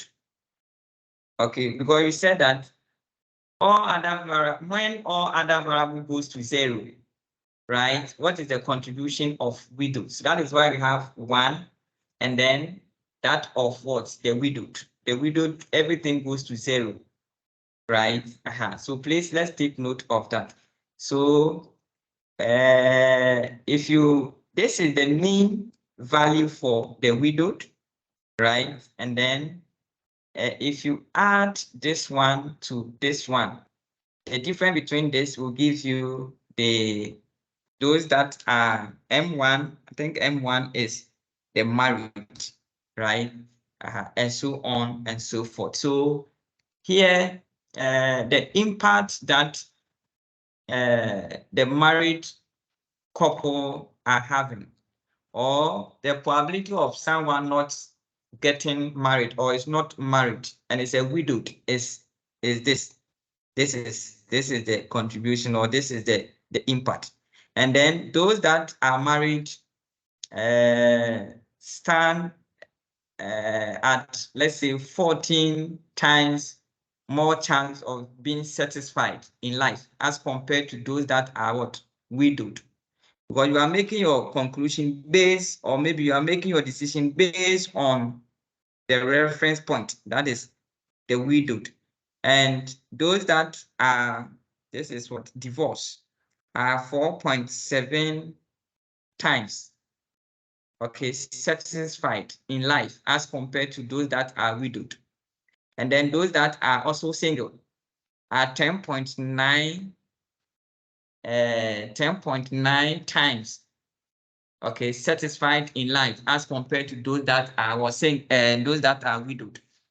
So please, let's take notes when it comes to the interpretation. So these are the respective means. You can get that one if you want to know their respective means. We go to analyze please, and then. yeah, we are. Besides, are you hearing me? Yes, please. So I'm saying that from this summary table here, Okay. what the constant? You said the constant here. Can you take off what is on your screen? Okay, please. Which one? Is my screen showing? You are saying that you are saying that the constant here is for the widowed. Yes. So what it means is that we are making a comparison of the widowed against each of the other categories. Yes, please. Yes, please. Yes, please. But here we are not comparing, for example, married against, let's say, single. That's not what we are doing here. No. Okay. So we Then can it means get. that we will have to run what is the a couple of these to also see the effect if, let's say, we hold single constant or marriage constant or whatever. Yes. So the slide has the different classifications. Okay, so once you get it, you do your best and try to alternate them. Okay. It has the different pairing. At a point, it uses married as the reference point. At another instance too, it uses single as that. So please do well and then go through the.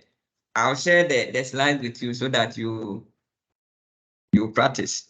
Yeah. So we can run the univariate univariate analysis on the. Where are you? Okay. Life satisfaction. Okay. So where are you? Model. I want to get some statistics. Okay, descriptive statistics. Okay, so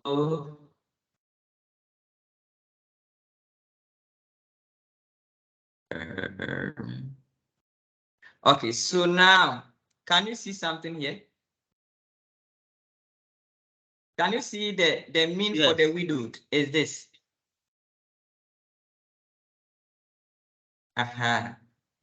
So if you add the widowed plus the married, you will get 85.5. Okay, so the married 85.5. This is it. This one. This is the mean 85.5. Please, can you see that? Yeah, but I don't understand what you are doing here. Okay.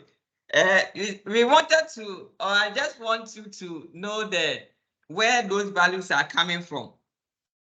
Okay. Where those values are coming from. And I'm saying that what we see over here is like the means. Okay.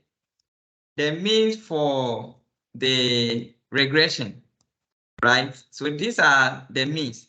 So this is for the widowed. Now, if you add the widowed plus this, you get married.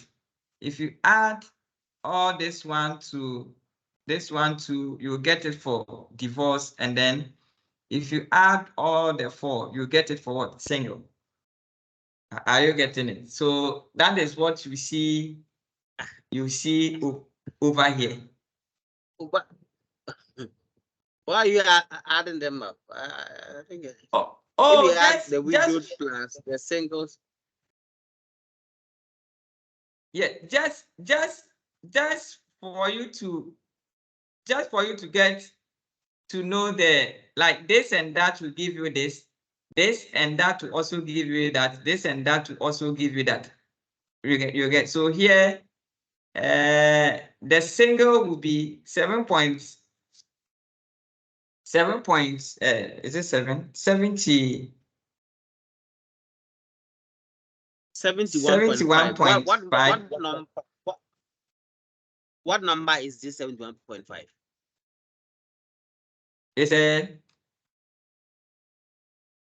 7 points. The widowed 7.50, which is for the widowed, plus 10.90 should give you single. The mean for the single, which is 82.4. You get it? I'm saying that I'm asking what does the figure 71.5, which is the beta on standardized. What figure is that? Okay, so these are the means. The mean difference. Okay. These are like the mean difference. As you can see here, you can see that they are representing what means. So here, what we see here is more or less like a mean. The means. Right? Okay. As I said, so the unstandardized, they can take any shape, right? So that is what you see here is more or less is the same value here, but this side are just differences. Okay, differences in terms of what they mean. But if these are means, so how do you add the mean of one category to the mean of another category, and that becomes the mean of another category? No, the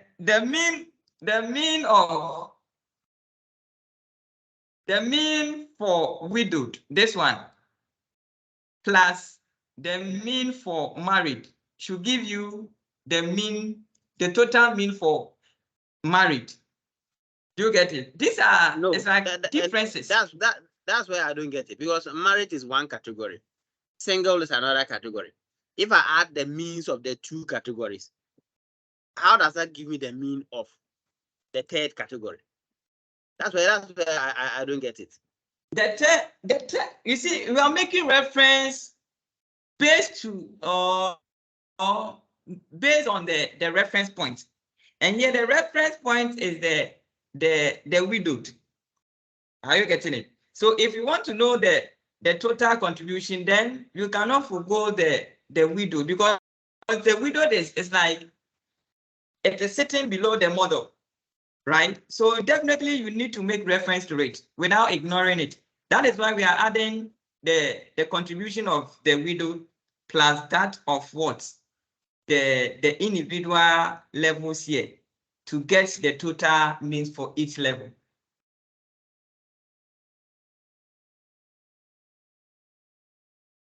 I don't know if other members in the class.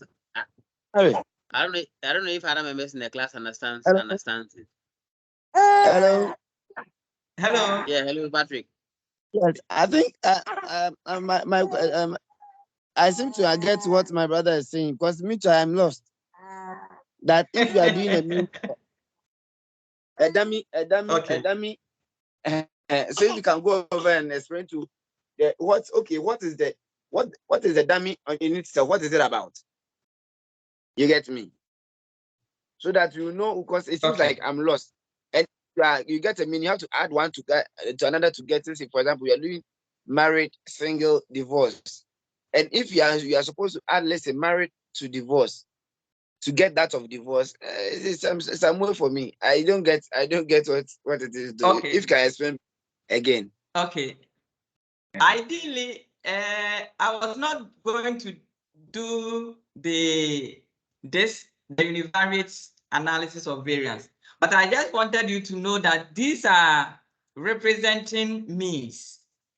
Okay, I just wanted you to know that they are, like, as you see, they are means for each level. Okay, but you can even ignore this. You can even ignore what I just did, because this is a whole test on its own, which as time goes on, I'll run it as one of the training program. I think that here what we're trying to understand is that. Hello, Isaac, are you hearing me? Yes, I can hear you, please. I want us to go back to the basis. So Okay. I think my understanding of what we have done so far is that we are trying to look at, we have a certain variable called marital status. This marital status have about four categories in it. Now we want to see the effects of each of these categories on satisfaction level. But to be able to do that, we hold one variable at a constant, and then we compare with each of the other categories. So here, from what we have here, we are holding widow, what's name, constant, and then we are comparing that with, let's say, single individual to see whether the single individuals are satisfied. Are satisfied. Is that not it? Yes. And we are doing that and to look at it to get the significance. We are comparing the means of the two categories. Yes. Very good. So that is well understood. But where you want to run the univariate analysis, I don't even know why you want to run the univariate analysis. Oh, okay. And then all of a sudden we are now coming to add up the means to generate the mean for the other category. That's where the confusion started coming in. Yes. You see, I just wanted to just show you that what you see here, okay, they are representing means for mean differences for the various levels. You get it? I just wanted to demonstrate to you that what you see here is like means. They are representing means. And the only way I can show it to you is to perform this univariate test. Because with the test, it will be able to tell you the means for each, which, as I said, you are making a reference point with the widowed. So if you want to move to the next level, then add that value to what you have now, so that you can get the exact contribution for the mean value for that particular level. Okay, so you for now,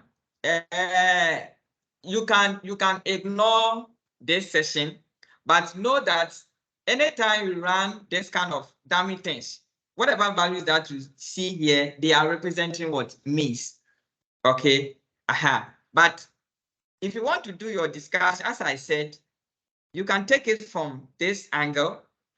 Those that are married, they are 14 times satisfied in life as compared to this, and so on. Based on that, we are comparing it with the reference point, comparing it with what the reference point, right? But as I said, note that it's for, or the value that you see there are means. If you can pick it from that angle, I believe it will help, so that when we move the next time that we are doing this univariate analysis of variance, you will get a better understanding to that. Okay, so sorry if I've confused or I'm bringing some confusion in here. Okay. It's okay. Thank you. Okay, so that is that. So the material that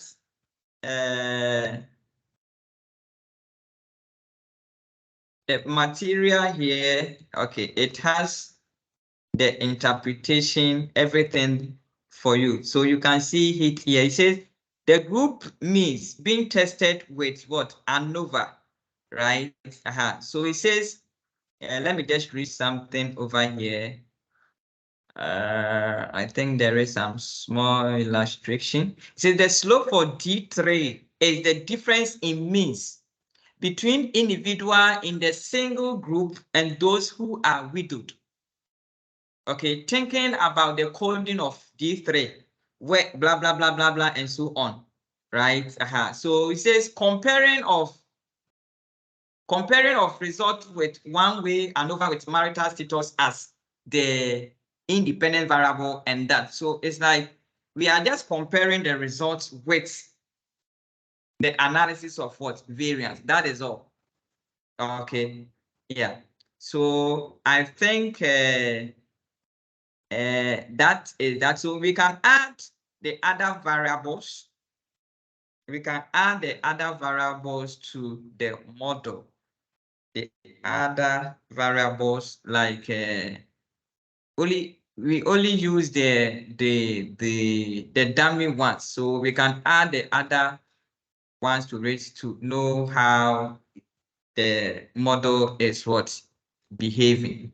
So let's do that. We can do that and then see how income is also affecting someone's satisfaction level. So that is as you can see here. So here you can see M1 is significant. D2 M2 underscore divorce is not. Single is significant, and then income too can contribute significantly to your life satisfaction. So this shows that money is good. It can improve your life satisfaction. Okay.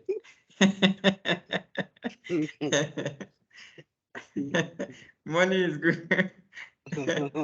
Yeah. So talk about laughing. It's when we believe that who thinks that way. Okay, so that is that. So basically, this is what I have for you with respect to the regression. So we've looked at the linear, the multiple, the arithmetical one, and then with the dummy. And these are some of the things that we will be using when it comes to our research works and so on. So I will urge all of us to try as much as possible and see if we can put them into practice. And I believe strongly that we will be fine. Yeah. The rest, I will share the other materials with you. But if you want to get some of the packages, but before then, please, any question? If you have a question, you can bring it on board. I was hoping we'll touch on correlation to all the.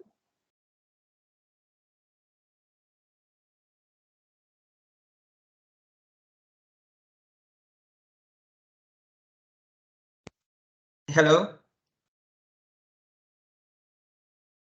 I was hoping we'll touch on correlation, even though you did some small example.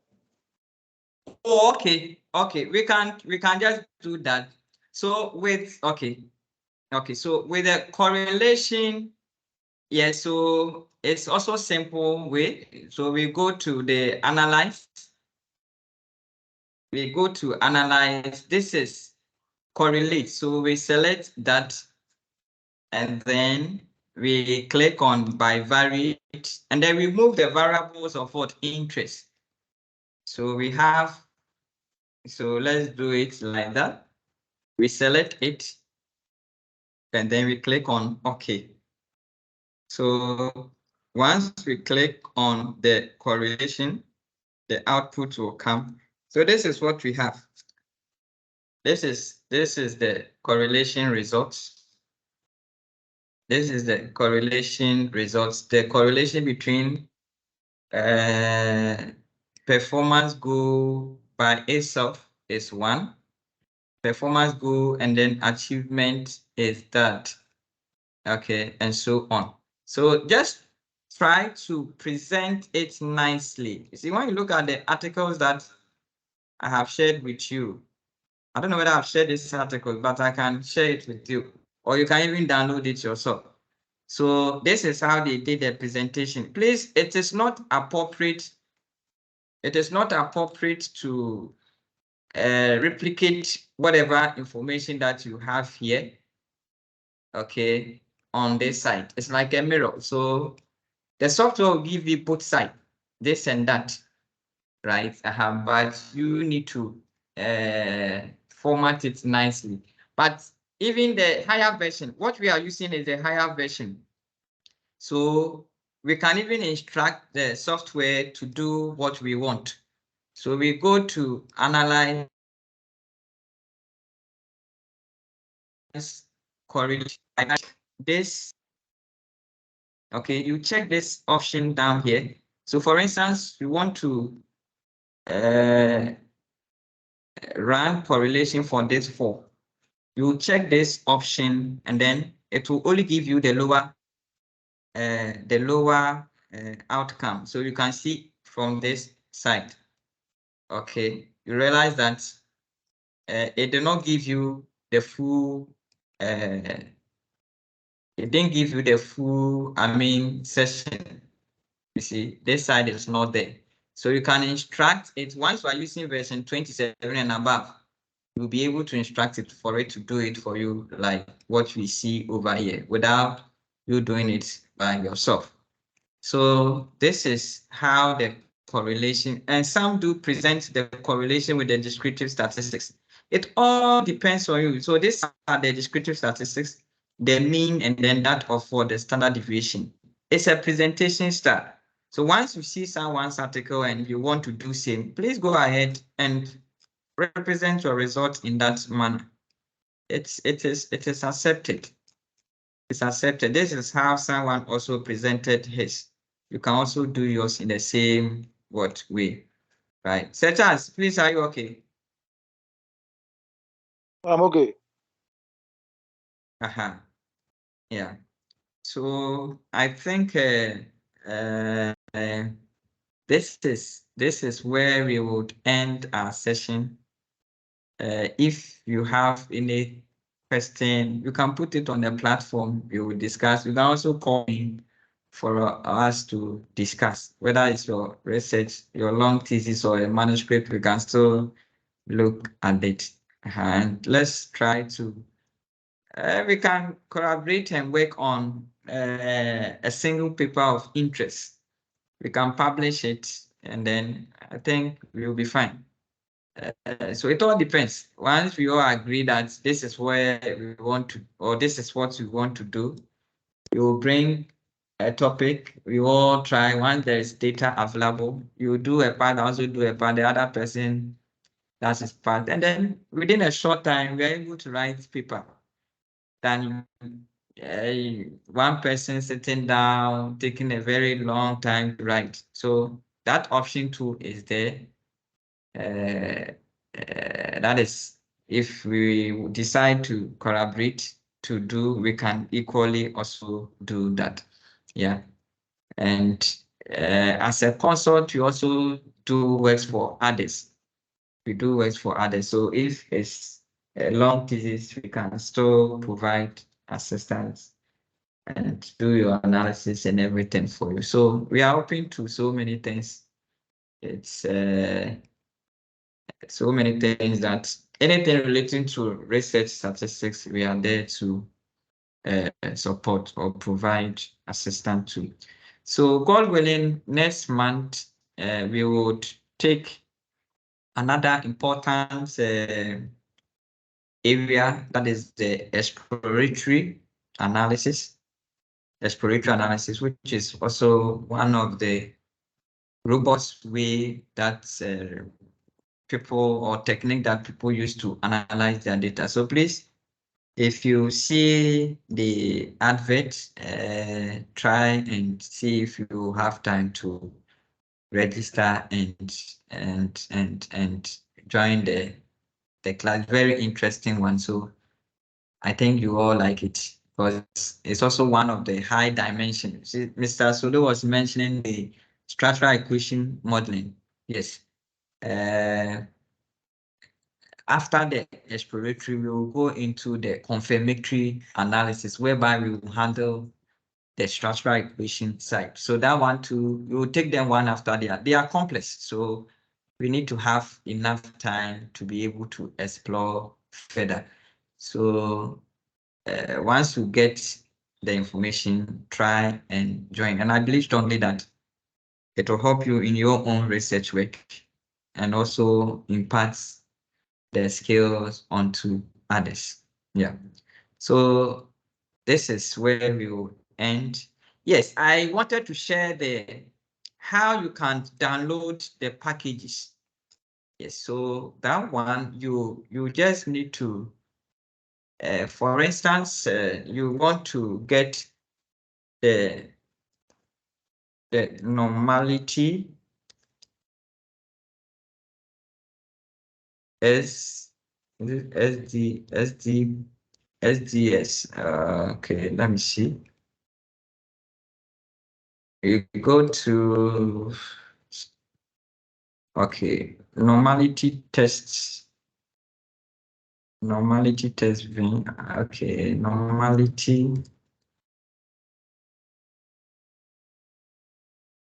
tests being, okay. Package in SPSS.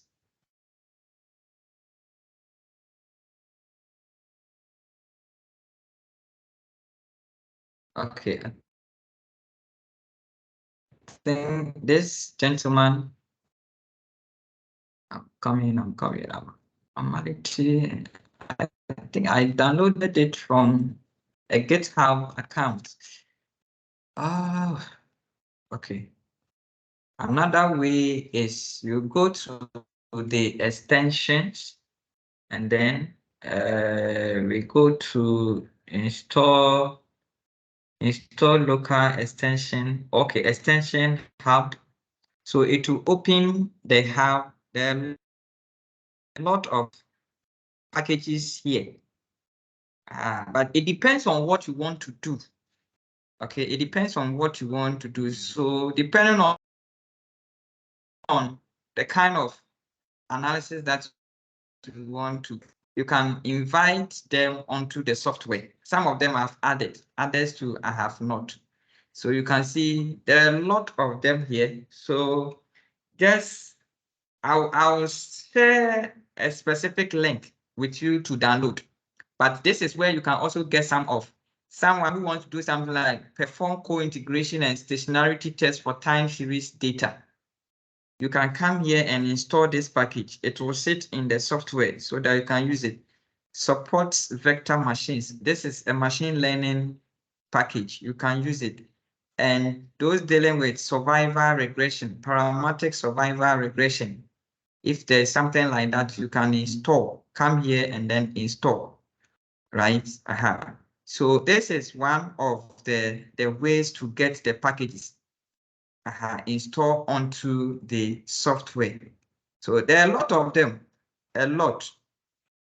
So, and this is latent class analysis, which I will do a class on it as we move on. So please, these are some of the ways, but it all depends on what you want to do. They have made the packages very simple for us, but you need to know when to use such. Else you have it installed, but you can't use it. So please, you go through this site and read around them. I think that one can inform you as whether you need it for that work or you don't need it. Okay, so there are so many of them, depending on what you want to do. Okay, so let's take that. This is data analysis, data manipulation, visualization. So anyone who wants to visualize, you can select it and the system will give you the visualization packages. Okay, so that is that. But I think this morning I downloaded the multivariate. There's one that I downloaded. Where are you? I downloaded one. So this site,